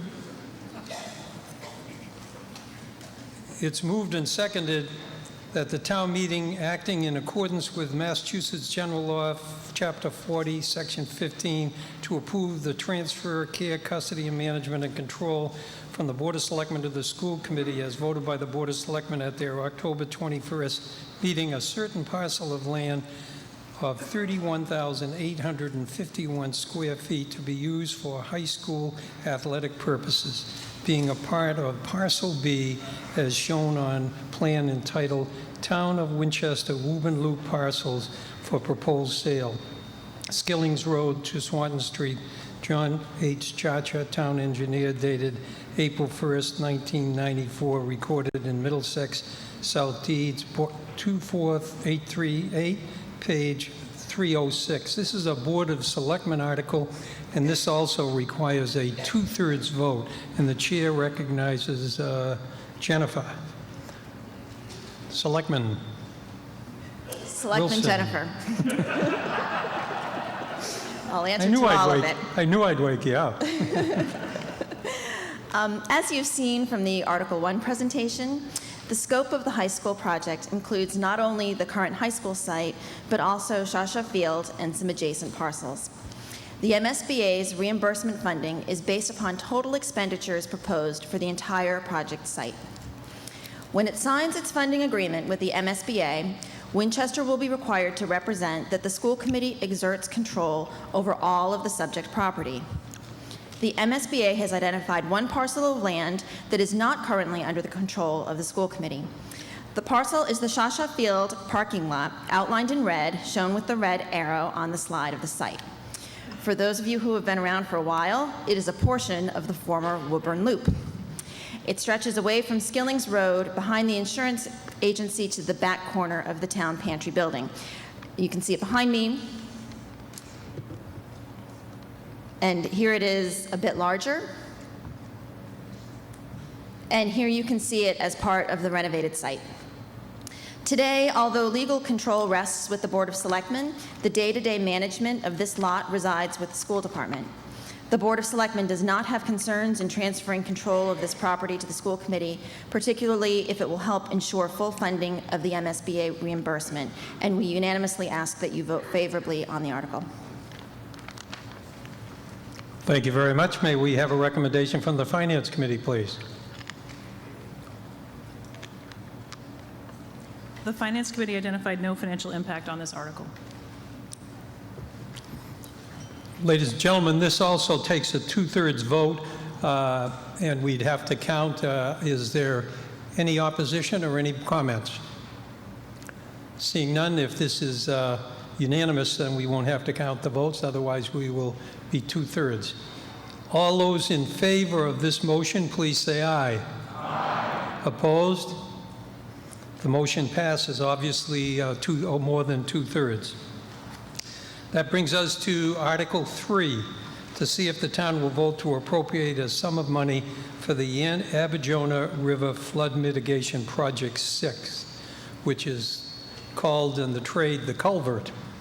No motion is included in your book, as you see, and the Board of Selectmen are making a motion at this time for indefinite postponement. Is that seconded? Okay. The chair recognizes Jimmy Johnson, Selectman Johnson.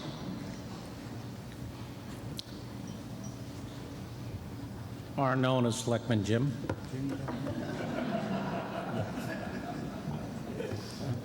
Mr. Moderator. You have 3 minutes. Thank you. Should have figured that one. You have 10 minutes as the initial proponent. Yes, Mr. Moderator, my initial request would, could we have this in discussion along with Article 4 because they're very relevant. They're dealing with the field, which is Skilling's Field, and well, they are related, and people who want to speak on both, if they can draw that correlation, but we have a separate article. So, but it is tied together, and this could have been discussed during the previous vote as well. Go ahead, sir.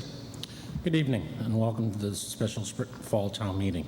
On behalf of the Board of Selectmen, I'd like to present and review our flood mitigation Project 6, additional culverts at Skilling Fields this evening.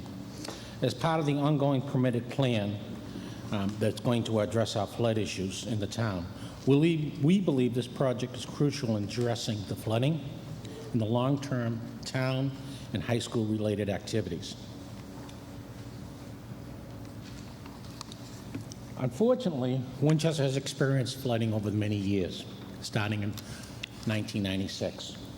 It's cost over $25 million in economic losses to our businesses. They're having trouble hearing you in the back. Unfortunately, Winchester experienced flooding in our community.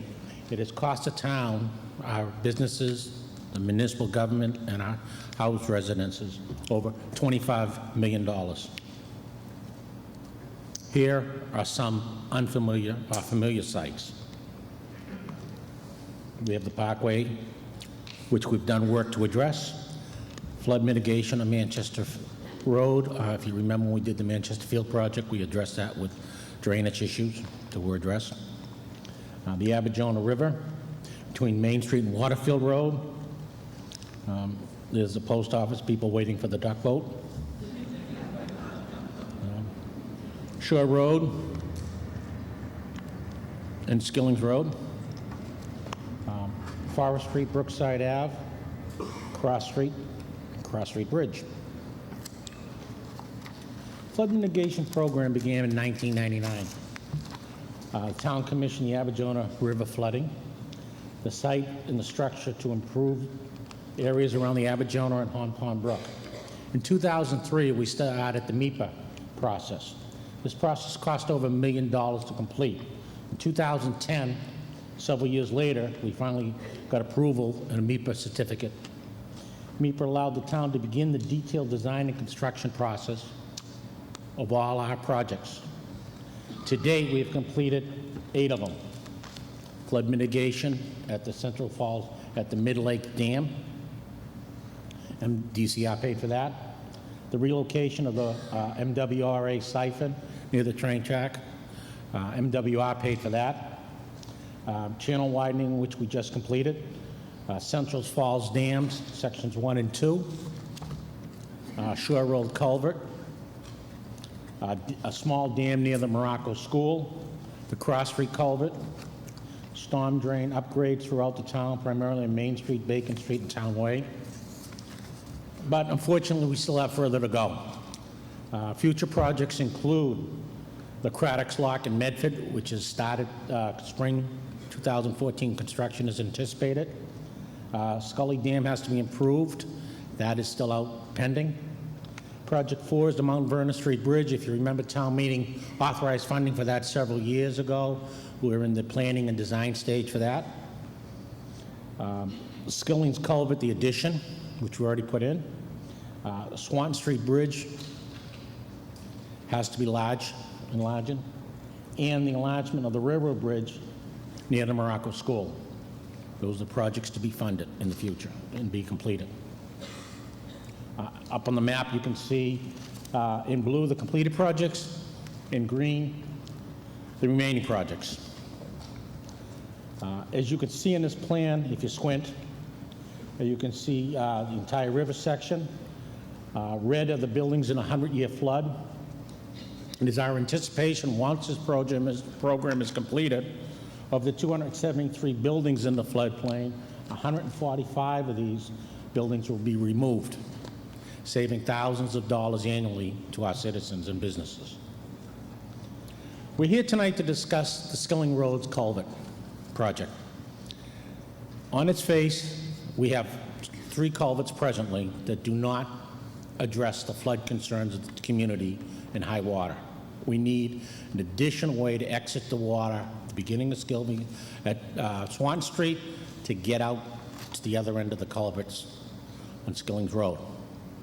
The plan, as proposed by MEPA, was to create a 3rd culvert. This culvert is approximately 5 by 12, I believe, approximately 1,300 feet long. Or 5 by 15, 7 by 15, my mistake. I'd like to remind town meeting through their generous acts, they participate in appropriating funds to complete the MEPA permitting process.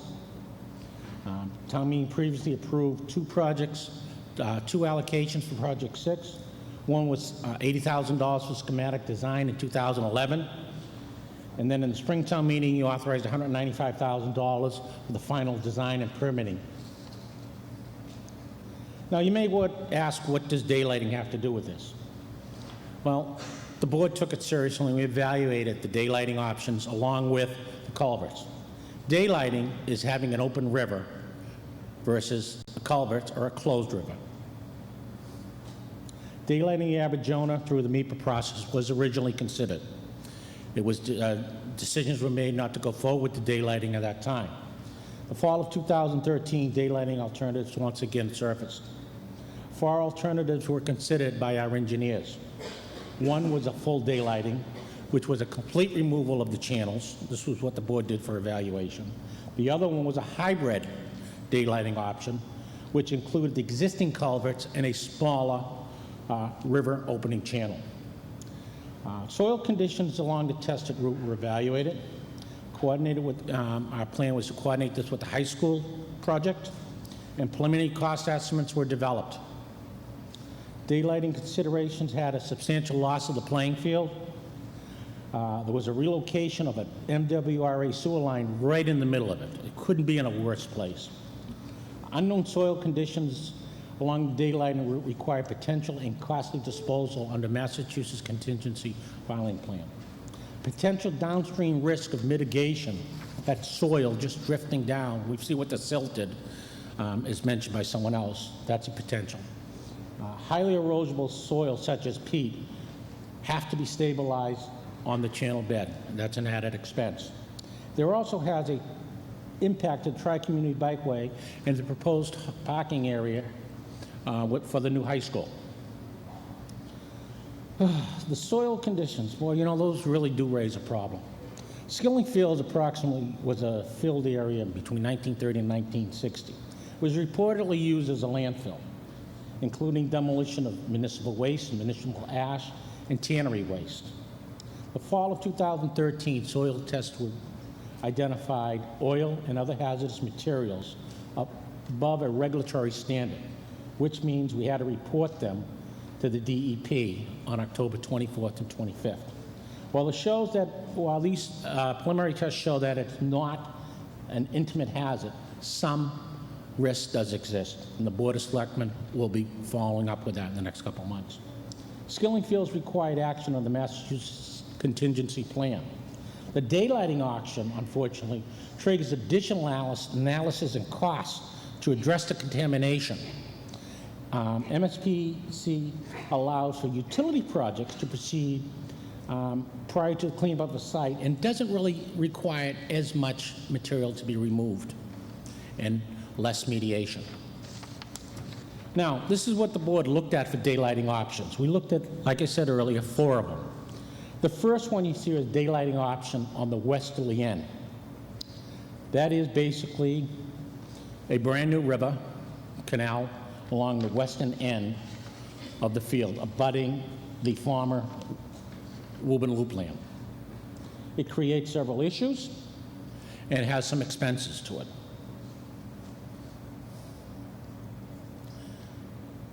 One of the issues it has that goes to it, it addresses riverfront alignment, which means presently under law, there's a 200-foot river setback. If we did the westerly end, right now, 13 properties would be affected. They would be within 200 feet of the riverbed.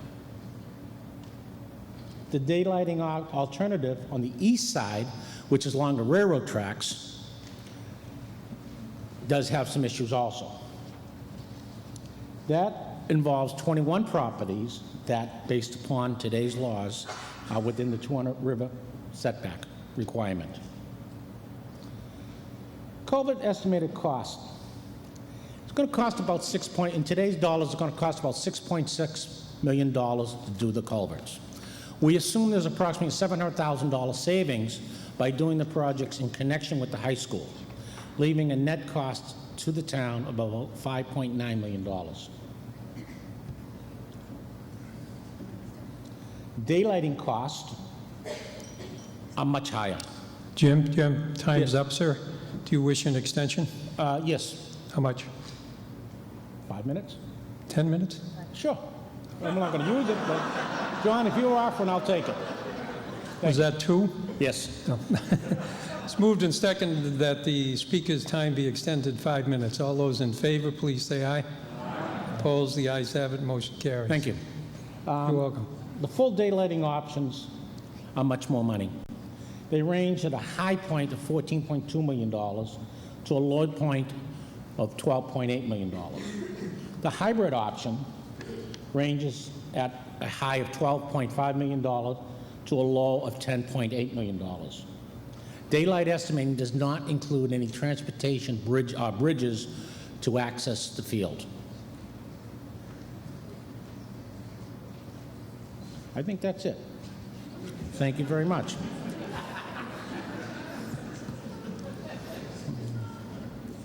Now, after the discussion, the Board of Selectmen will be moving for indefinite postponement, but we really would like to have a discussion and questions and answers if anybody's out there that has questions. The reason we're going to move for indefinite postponement is that if the high school override is successful, which I hope it is, this will allow for us to coordinate construction of the culverts and the high school project in various phases. As I said, there's a chance to save an awful lot of money if we do it $700,000. And one of the things is a misunderstanding of 2.5 law.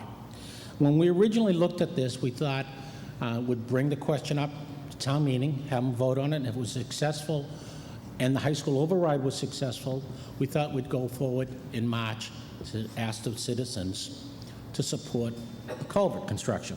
However, the misunderstanding is, in Massachusetts 2.5 law, was timing. The timing for a special town meeting is within 90 days of the town meeting required a vote. That would not put us at the March election. A regular town meeting by law allows us until September 25th of that calendar year to have an override. For that reason, the board will plan on coming forward this winter, requesting a special town meeting, so we'll drag you all out here one more time, and ask you to fund a culvert, and if the vote is successful, hopefully 155 to 5, we will put that question on the ballot in March. Thank you. Thank you, sir. May we have a recommendation from the Finance Committee?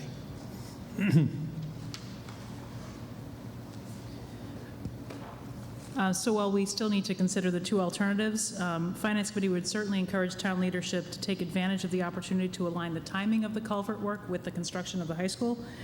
And the coordination would save the town $600,000, $700,000, and it was certainly in our favor to find efficiencies and savings wherever we can.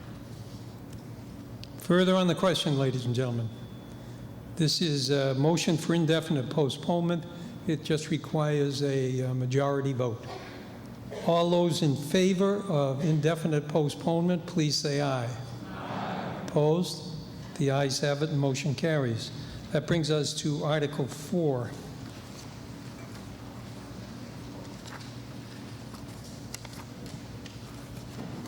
Article 4, to see if the town will vote to raise and appropriate money or transfer from available funds sums of money not to exceed 30 grand.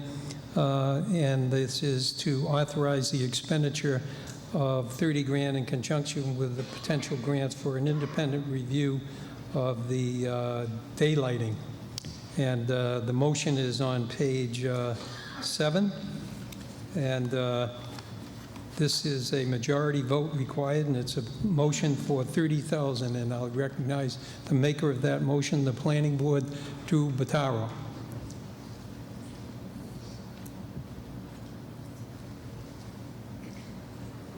Just want to correct, this is not a planning board motion. This is, I guess, Citizen Drew is who I am today. And you're the chairman of the planning board. Yeah. That's what I said. Riverman.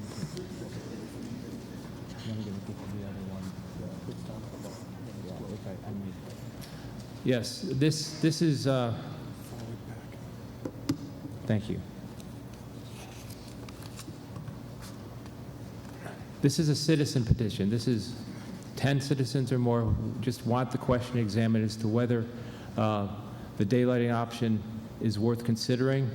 I wouldn't be up here asking for you to try to bridge a $5 million or so gap if I didn't think there was some legitimate reason to raise the question. I don't have all the answers. I just have some questions. So please bear with me.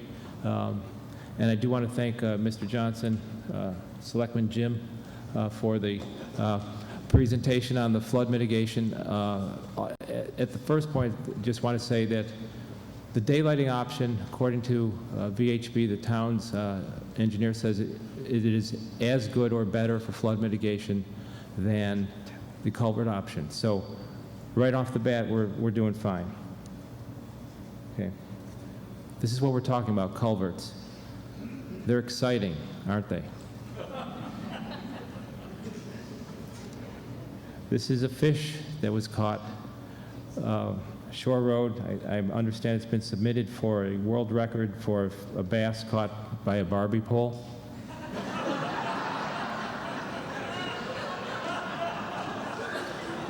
Had there been a daylighted channel, this fish might have escaped upstream.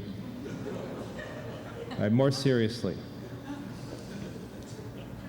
the point here of Article 4 is not for us to come up and propose and do all the engineering design work to come up with a daylighting option, but just to ask the question, is the right daylighting option being considered? Is it the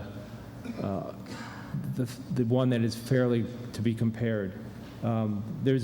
What I want to do tonight is to recap the conversation, which I think the conversations have been constructive for the benefit of town meeting and for the voters, getting some of the facts refined, getting some of the analysis refined, because you're going to have to vote and have a 2/3 vote certainty to get this passed through town meeting, and it's good to get a lot of the doubt out for the voters too. And also I'd like to try to raise a question, are we asking the right question? Let me explain why this even came up.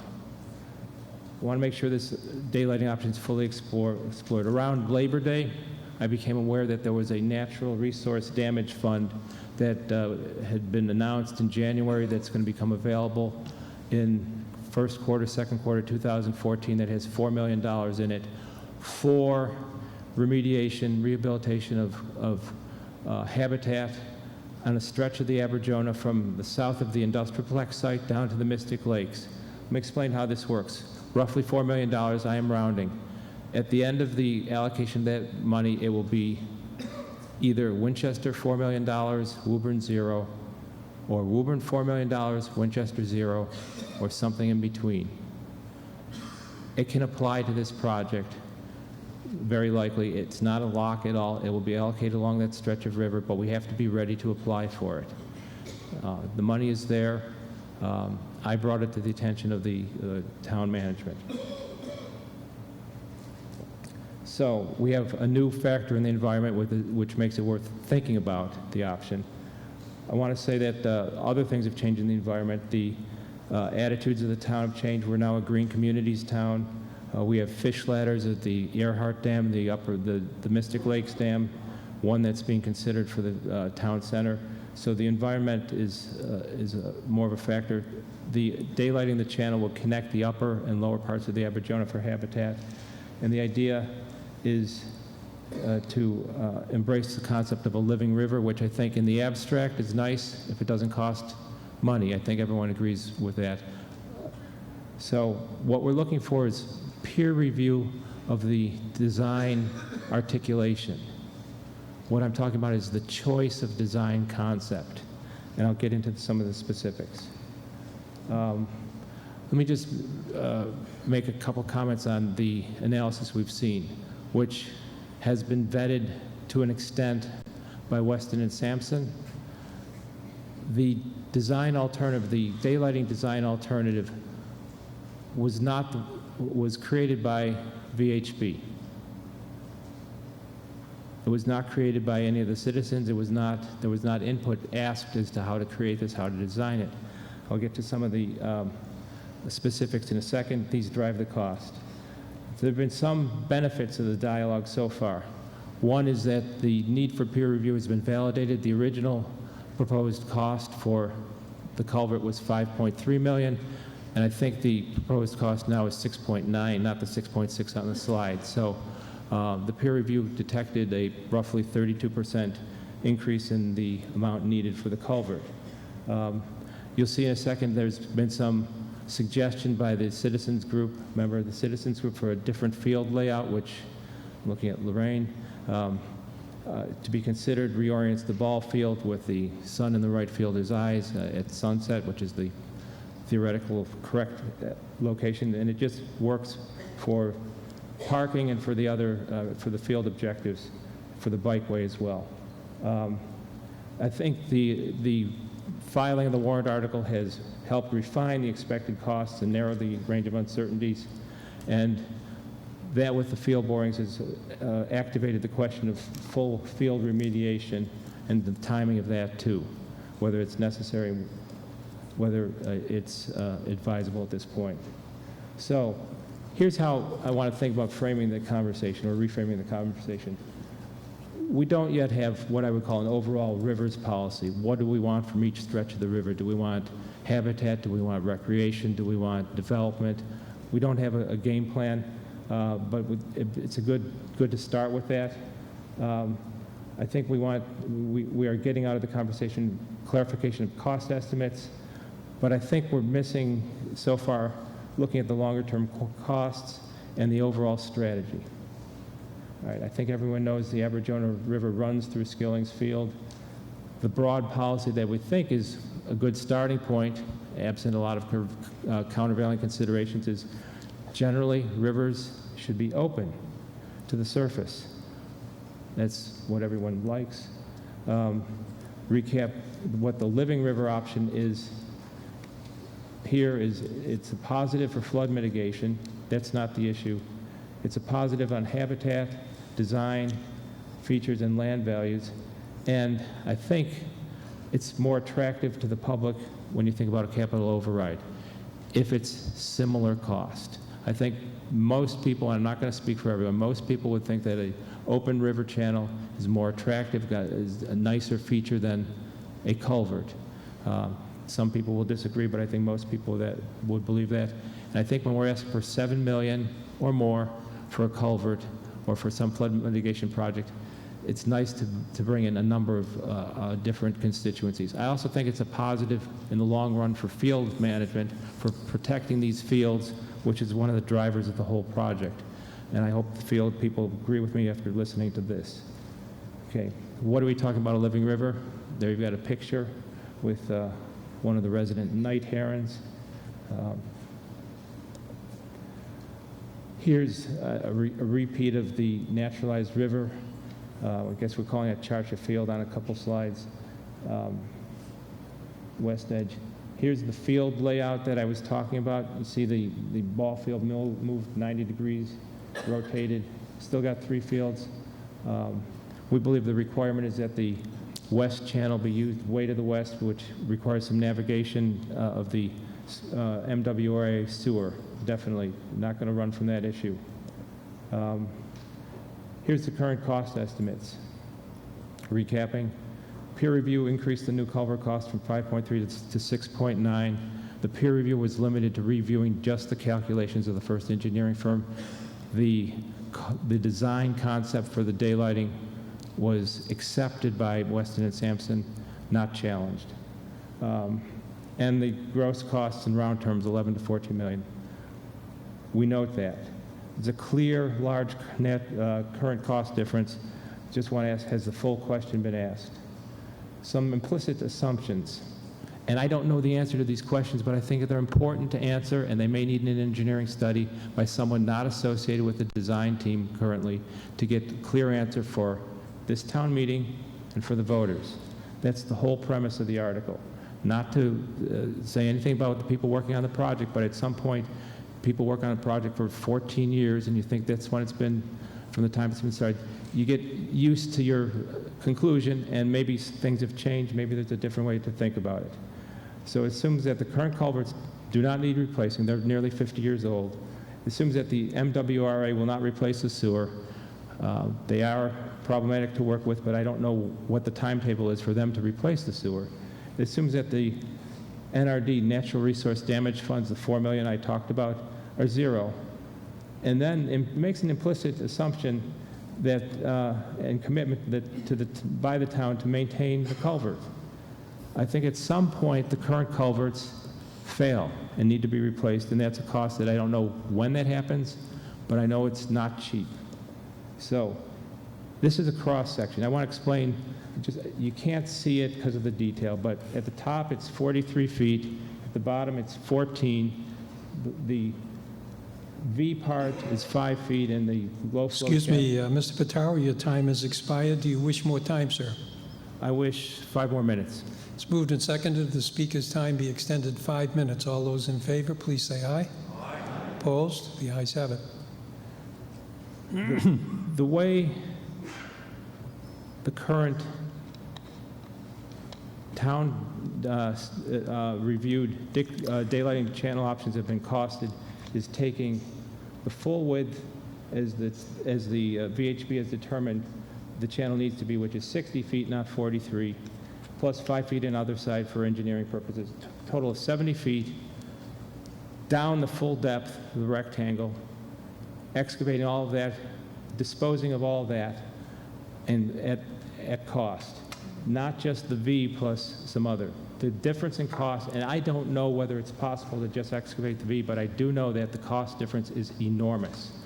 Now, the minimum daylight channel could be just simply an open culvert, just in the center, vertical walls, not the most ideal version of a river, but that would clearly eliminate a lot of the costs.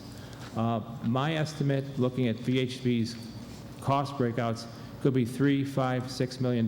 Closes the gap almost immediately. I don't know the answer to that question. I think it is highly material, and I think I wish we had more time for dialogue before this meeting. We got the latest answer to questions on Wednesday, October 30th at 6 p.m. roughly. I just have seen pictures of other ways of addressing this. I just don't know why we have to excavate the whole rectangle, and I don't think it's essential. So, I have a very busy chart, recaps the starting points. Culvert, 7 million, partial daylight, 12.5, total daylight, 14. I'm using round numbers. Question about whether there's any savings on excavation. Is it 0? Is it 3? Is it 6 million? I don't know. Question on culvert replacement. Over what life cycle should we think about the culverts? If the culverts hypothetically were to fail in 5 years, which is basically the time that the new one will be coming online, that's a significant missed cost that should be included. How do you think about the life cycle costs of the culvert failure? Does it have another 50-year life as long as the new high school? I don't know. Is it possible, and this is a longer shot, to have the MWRA pay for the movement of the sewers? And I hope Representative Lewis, I do see he is still in the building. That would require, I think, more political work. Now, surprisingly, when I did this, the total daylight option gets rid of the culvert maintenance issue for all time for the town. It doesn't burden future generations of the town with culvert maintenance. It brings the river, habitat. It's at least as good for flood mitigation, and it's equal on fields, bikeway, and parking. Here's the recommendations. We do have time for careful thought. just say that based upon the dynamics of the situation. We can manage this in coordination with the Winchester High School project. We can continue dialogue on the costs, buy time for getting the grant funds, the NRD funds, which could be a couple $1 million. And I think we do have to address the under-responsiveness to the NRD fund. Again, it's up to $4 million either here or somewhere else. This is what we started with. We got to a culvert. I'm not sure the culvert was a smart idea in 1970-ish, whenever it was done. I think we ought to reconsider the whole long-term culvert strategy and do a little bit more analysis. $30,000 seems to be more than enough for an independent peer review and a conceptual design of an attractively priced, attractively costed culvert option. And you know what? If it turns out that there isn't such an option, we'll acknowledge that and move on. But right now, I don't think we have enough information. And I think for less than 0.5% of the cost of the culvert option, it would help the town to get that extra certainty. That's all that's being requested. Thank you very much. Why don't you sit right down front there in case there's some questions, Mr. Bataro. May we have a recommendation from the Finance Committee, please? The Finance Committee recommends unfavorable action on this article for the following reasons. We've already invested $195,000 on a final study and design for the culvert. The culvert is part of our approved flood mitigation plan. It's also, with the daylighting option, it's twice the cost, and it still would have some maintenance considerations. Thank you. Further on the question? I can't see. Oh, yes, sir. Ma'am? Oh, Mrs. Filio, I'm sorry. Pardon? Unfavorable action on this. Thank you. Up back, Mr. Natali. Thank you. At high water conditions, it's now possible to kayak from the dam down to the Mystic Lakes and out to the Charles River. A couple of related questions on this daylighting option. It's the same river, you know, on either side of the Skilling's Field as it is on the other side of the center. But how does one get over or under Skilling's Field if this is open? My question that I have in the back of my head: would it ever be possible, if we had a daylight, an open river, to kayak, you know, down to the center of the town, you know, a portage around the dam, and then, you know, get on the Aberdeen down to the Mystic Lakes? So, am I answering my own question? Thank you. Is there any recreational value to a kayaker for this daylighting option? I guess that's the question. The question is there any recreational advantage to a kayaker? I happen to be a kayaker. What did he say? I have conflict of interest. Wouldn't be the first time. I also happen to abut Wedge Pond, and I've gone to the juncture of Horn Pond Brook and the Aberjona, gone a little bit to the right behind the gas stations. What a mess.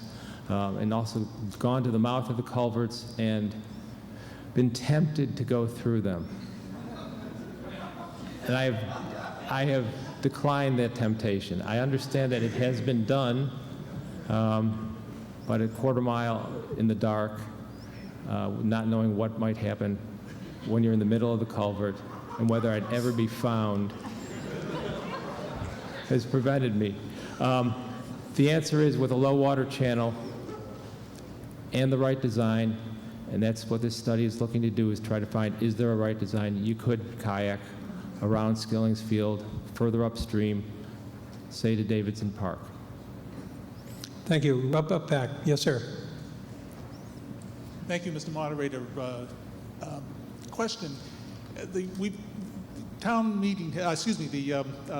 Finance Committee has already told us we've spent $195,000 already on this study, and now we're being asked to spend another $30,000 on a proposal which will, if implemented, the daylighting project has to reduce the area available for the playing field, because that land will be used for an open stream, which also would subject, during times of high water, potential flooding of the field, damaging the field, causing additional expense to the town. So while there may be some longer-term cost to a culvert, there's also costs associated with having an open stream running through our playing field, which reduces the area available for the playing field and also subjects it to potential damage from flooding.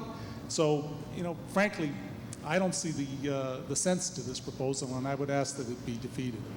There's a gentleman up there and the gentleman there. Who's that? This is Roger Wilson, Precinct 1. I have two questions. One, who would be in charge of this study? Who are we appropriating money to? Second question, how old are those well-engineered bridges over Swanton and the one over Cross Street? When were those bridges built at the improper size? Okay, why don't we take that second question first? Do you know the answer to that on the bridges? He does not know the answer, sir. Okay, well. 1995. I'm sorry? 1995. Okay. Those bridges were built at about half their appropriate size. My point is that this engineering, this brilliant engineering, isn't necessarily so brilliant. Further on the question. Yes, sir. Who's that? Mr. Moderator, it's Kyle Frizel, Precinct 7. Mr. Frizel. Questions for Mr. Vitaro, not about kayaking. Depending on the answers, I have a comment. The question is, first, the $30,000, is it adequate? How do you know? Where are these monies coming from? I don't see a source for these funds. And then your motion indicates you need additional monies with potential grant awards. So does it depend on getting some additional grants from some place you could identify in order to even do the study in the first place? Yes, sir. On one part of your question, the motion includes the source of the funds. It says from free cash, right the very last line. So, is that clear? I just saw available funds at the beginning. So it's free cash? Yes, right there, the last line. And does the Finance Committee think we have the free cash? Does anyone think we have this money for this purpose? They said no. I've been in that chair. You've been in that chair. The balance of free cash, I'll ask them to attest to at some point. We referenced, we contacted a bioengineering firm, asked them if they could do this work for that price. It seemed to be adequate, maybe a little high by a few $1,000s to do a review of the existing analysis, come up with a high-level conceptual design study, propose it, address some of the legal issues, some concept. And by the way, the 200-foot setback can be reduced to 25-foot by looking at a densely developed district exception would have to apply to the state. So we thought there was the high side. Now you asked about the grant. I put the grant money in there as a complement to the $30,000, could reduce it. We can actually get everything we need done, we believe, for the $30,000. If we got grant money, we wouldn't need much of the $30,000. In fact, I don't have the guts to do this yet, but if we had all the grant money to do the study, we could reduce it to $1. Now, two things happen with a motion. One is dollars are committed, and then an obligation to do the work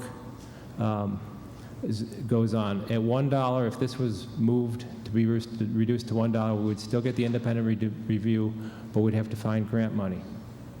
Does that answer your question? Yeah, if I may, just a comment on this. I mean, the presentation from the Board of Selectmen was that we really have looked at daylighting from the studies that were done pursuant to the MEPA process. And it does appear as if it's highly likely any daylighting is going to cost twice what the culvert would cost. And learning this evening that we're going to the voters December 10th with a $130 million in override, going back to the voters again in March, asking them for another $6 or so million in override monies, which it is beginning to strain the possibilities that we're going to actually get that kind of support that quickly for two sizable overrides. Then to go to them instead and say, well, we really want $14 million and we want a daylight with this. I just don't see how spending this $30,000 or so dollars with that as the end game seems to be worthwhile. So I would not be in support of this. I do appreciate, however, your creative thinking once again, Citizen Drew. Thank you. Thank you very much. Yes, sir. Mr. Grenzebach. Good evening, ladies and gentlemen. The selectmen voted unanimously to recommend against this motion. We are sympathetic to the concept. However, after a series of meetings this fall, technical reviews and discussions on the options, both for the engineering side and for the funding side of it, we came to a consensus that it was cost prohibitive. As other people have mentioned, it would cost about twice as much to create an open channel as it would to create a closed culvert. This time we're also very mindful of the fact that it is going to be difficult to create a closed culvert through a dump.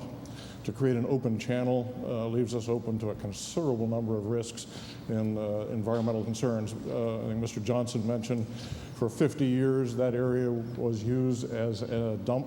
It's full of industrial waste, incinerator ash, and God knows whatever else. As you dig that up, we anticipate the cost would rise. And here's that.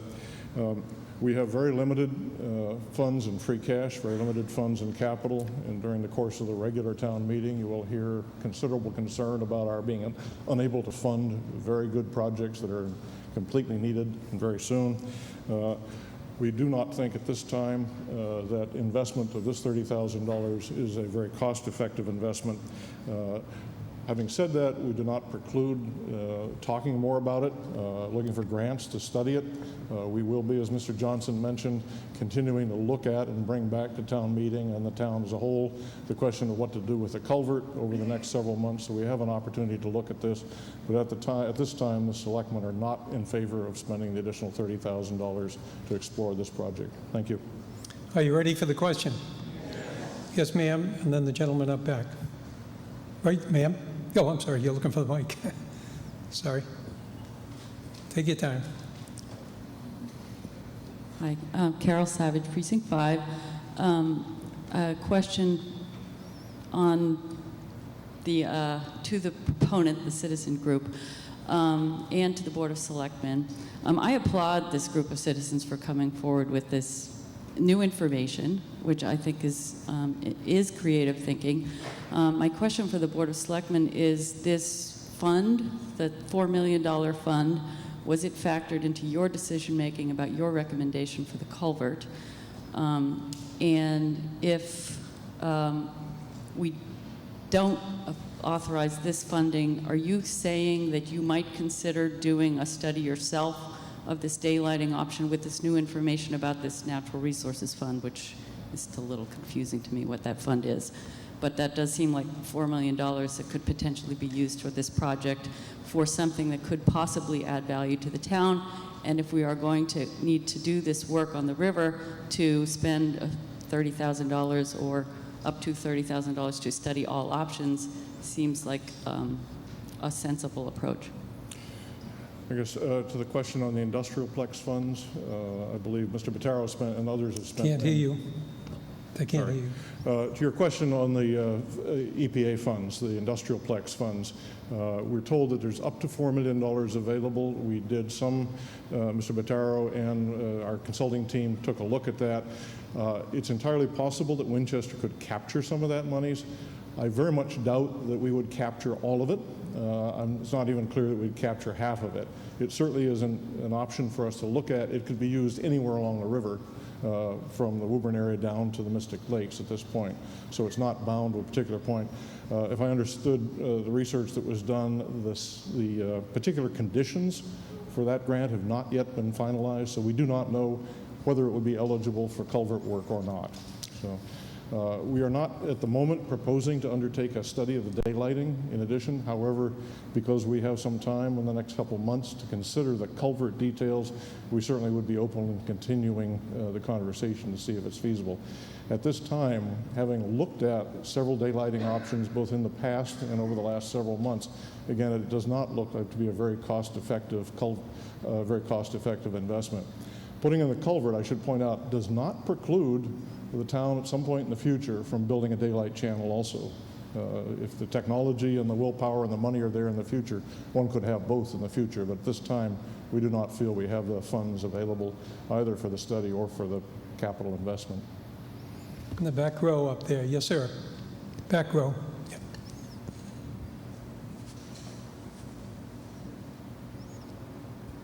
I can't see who you are, but... I'm Diabjurius, Precinct 8. I wanted to point out that in the past, the Can't town... hear you. I wanted to point out that in the past, the town has decided to go with the more expensive option, in particular in the channel widening between Waterfield Road and Bacon Street. I believe the town decided not to go with the Army Corps of Engineer option and thereby forego monies from them.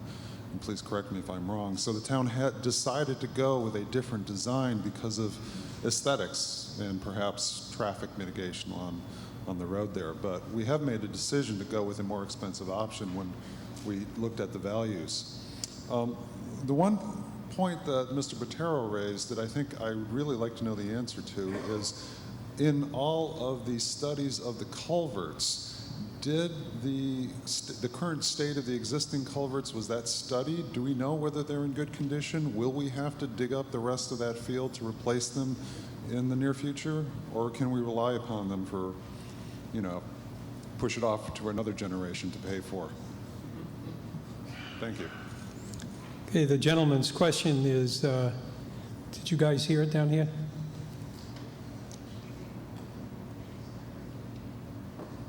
Mr. Johnson.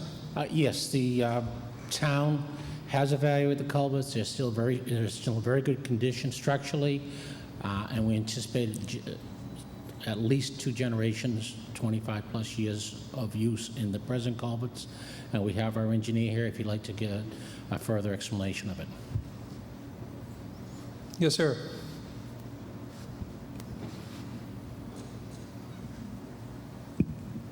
Hi, Ron Clark, Precinct 2. In the 2 daylighting options Mr. Johnson presented, a number of properties were judged to be affected. I'm not sure what that means, but is the cost of those options have something to do with the effect on those properties? I'm curious about that because Mr. Bertaro suggested under some conditions that I'm not quite sure of, that the setback might be reduced to 25 feet. But so if the cost of the daylighting options presented by Mr. Johnson are significantly made up of any effect on those properties, I think we should explore whatever it is that Mr. Bertaro is suggesting, that the setback might be malleable. Yes, thank you for the question. No, there are no economic considerations in our project costs for the daylighting. What I did say, based upon the current Massachusetts law, federal law, is a 200-foot river setback. Houses within 200 feet from the riverbank would be affected in that River Protection Act requirements would enact. You'd have to go to COMCOM for specific permission to do various work around your properties. What does affected mean? Effect means that if you want to, in my opinion, but we have legal opinion here to tell you exactly, but if you want to do some work around your house, you'd have to go to COMCOM to get permission. I.e. change the grade of your house a little bit or whatever. You'd be within 200, then you would be within 200 feet of a river. Yeah, I think the other thing is that if you suddenly become in that zone, then you have to have insurance. And I think that, and I'm not sure, but in one meeting I heard that if you did this, you would pick up the properties on Main Street, which are currently not in the flood zone, up where Salt Marsh and the liquor store and what have you. Not his liquor store, but so there's when you go get it bigger, people are affected cost-wise that are in the zone. This gentleman here had a question, I think.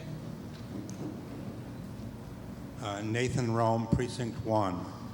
My question is, when was the last time that the existing culverts were cleaned, and do we know whether they are functioning at 100% of their original design capacity, or are they full of silt? Mr. Johnson. Because they're a concrete base, and last time it was inspected, it is down to the concrete base. There is no sill. They are working at 100% of their capacity. However, it is not the capacity of the river, and therefore that causes the flooding and the back pressure or backflow upstream. Further on the question. Are you ready? Are you ready for the question, ladies and gentlemen? Okay. Pardon? The question now comes. Yeah. Thank you. Mary McKenna, I'm part of the Citizens Warrant. Can't hear you. Mary McKenna, Precinct 3, and I'm part of the Citizens Warrant group that has been working to ask diligent questions about the culvert.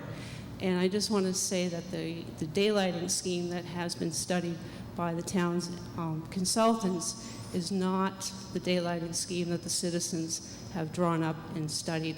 And it is the expense it is at now because it is much more larger than we have deemed it needs to be. Also, the playing fields are not affected, which is very important to say.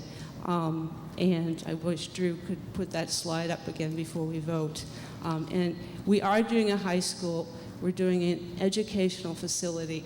And daylighting the rivers is an educational element that should be part of the high school curriculum. Putting rivers underground is not something that children can study and understand the natural ecology of the river. And it goes beyond kayaking.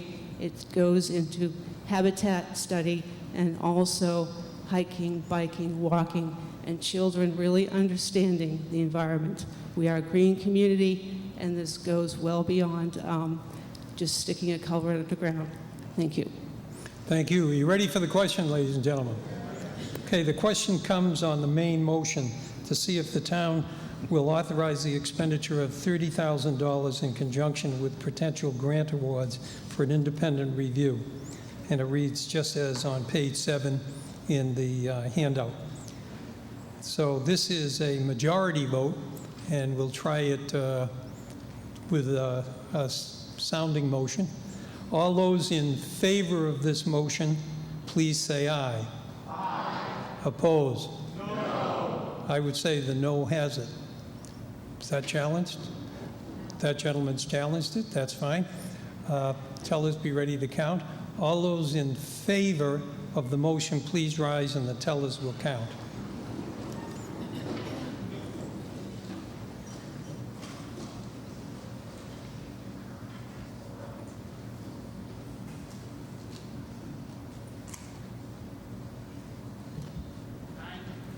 How many? 9. 12. I heard 8 over here. Is that 8? 12? 14. All those opposed, please rise.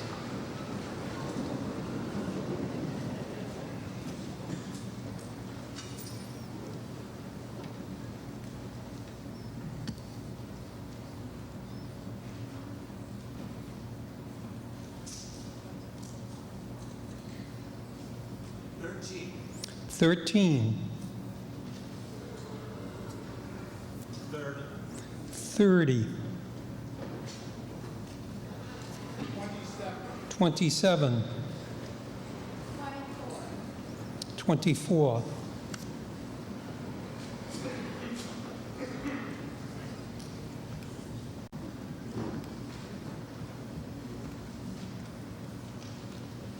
43 for yes, 94 for no. The motion is defeated. Ladies and gentlemen, that completes the special town meeting, and we're going to meet again on Thursday, and we'll start with Article 1 on the annual. All those in favor of having this meeting be dissolved, please say aye. Aye. Opposed? Thank you very much.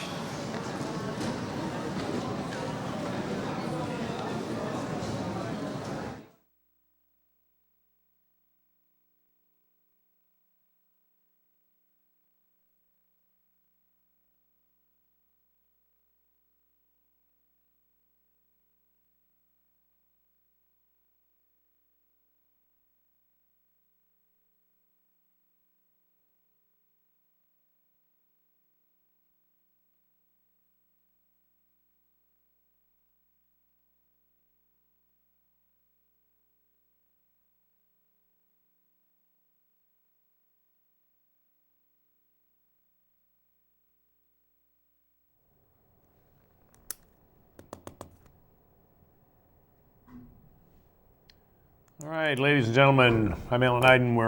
And as you see, the special fall town meeting has just concluded. So let's do a quick recap of what we saw in the 4 articles that were included on this special town meeting tonight. Of course, the big one before the recess was to appropriate funds for a reconstruction of the Winchester High School with an anticipated 50-year life. Hearing from the chairman of the EFPBC, Bob Deering. He said that all projects that the EFPBC has worked on in the past decade or so have been on time and under budget. And he made the same commitment to the town that they would do this same thing for a reconstruction of the Winchester High School. Reconstruction would cost approximately $129.9 million total, of which $44.5 million, or 43%, would come from the state. Speakers included Bill McAuliffe talking about the three goals that the school committee hoped to, or school department rather, hoped to accomplish with this rebuild. One was to address the problems with the current facility, the high school. He said it has no seismic bracing. The roof is at the end of its life. There are uninsulated walls and single pane glass, and the entire envelope of the school is failing. Doorways, fixtures are not handicapped accessible, and the heating, ventilating, and air conditioning systems struggle to maintain fresh air standards in a building that has has windows that don't open and a lot of rooms with no natural daylight. He addressed also the overcrowding or anticipated overcrowding problems. He said the current registration in the high school is 1,150, which is up 27% since the year 2000, and they anticipate in the next 5 years it will grow another 16 or 17%. He said a new high school would be redesigned for maximum flexibility and would address many special ed issues and deficiencies in curriculums. The architect of this high school project said that the current building would be stripped to the frame.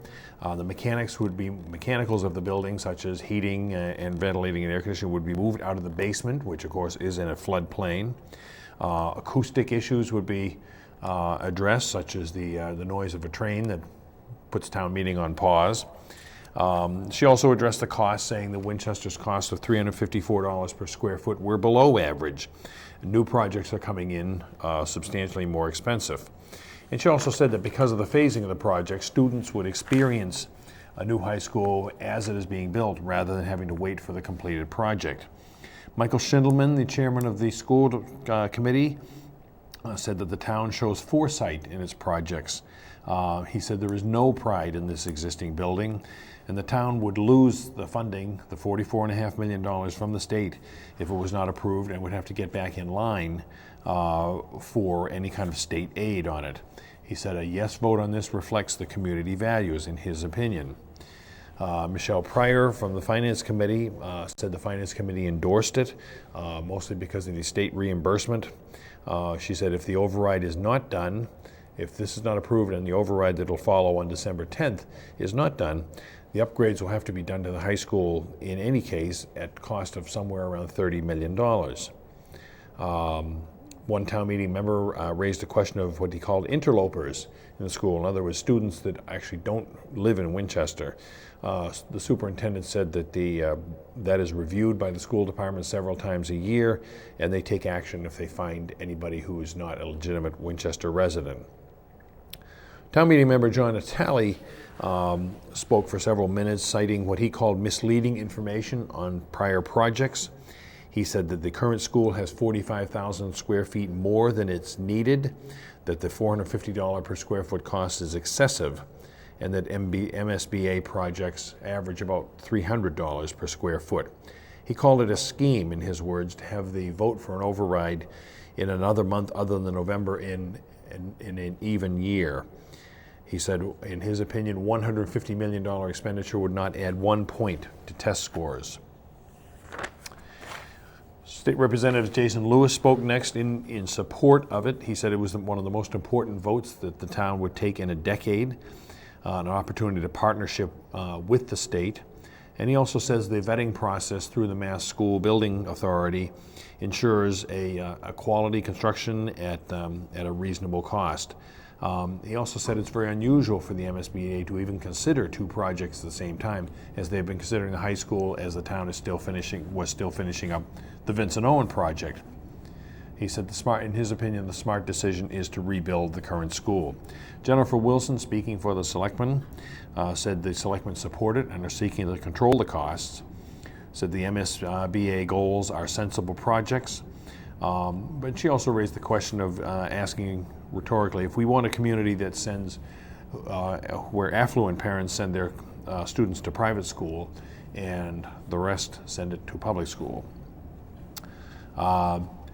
After a few more comments from a couple of town meeting members, the vote was taken, 2/3 required. It passed by a margin of 153 to 5.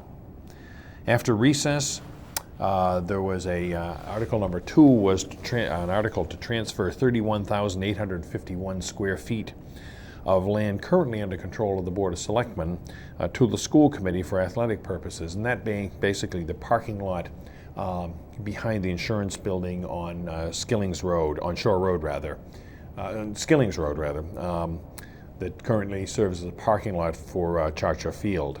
That was approved. Required 2/3 vote, was approved unanimously. The third article was a discussion about the Aberjona culvert, rebuilding or adding a culvert for flood mitigation under Skillings Field, under the Charcher Field, Skillings Field. Selectmen voted to indefinitely postpone it because they would like to coordinate that with the rebuilding of the high school. To look for some cost savings and coordination with that project. Jim Johnson said flood mitigation, adding a culvert at the Skillings Field. He said the term daylighting the project, which would be instead of doing an underground culvert, doing an open air channel through, was considered. But he said the selectmen were not in favor of that because there could be a substantial loss of playing field area, the cost of the soil removal, the questions raised by an MWRA sewer in that area, and parking loss. Also the additional cost to mitigate possible soil contamination. He said the anticipated cost of a culvert is somewhere around $5.9 million, and a daylighting option would run in the vicinity of $12 to $14 million. That was indefinitely postponed, as the selectmen asked, but it also brought us to Article 4, proposed by a group of citizens led by Drew Bottaro, who was asking for $30,000 to do further studies on the possibility of daylighting the river through Skillings Field. He said there are natural resource damage funds available in the amount of $4 million that could possibly be used to offset this. Could either go to Winchester or go to Woburn. He said generally he felt that rivers should be open, and questions of the age and the condition of the culverts under the field. They said they're about 50 years old and wondered about their condition. Finance Committee recommended unfavorable action, said that $195,000 has already been spent for a culvert study, and the town meeting excuse me, ultimately defeated it by a vote of 43 to 94. And that's it. 4 articles tonight for Winchester's fall special town meeting, the big one being town meeting's overwhelming approval to allocate funds to rebuild somewhere around $85 million to rebuild the Winchester High School.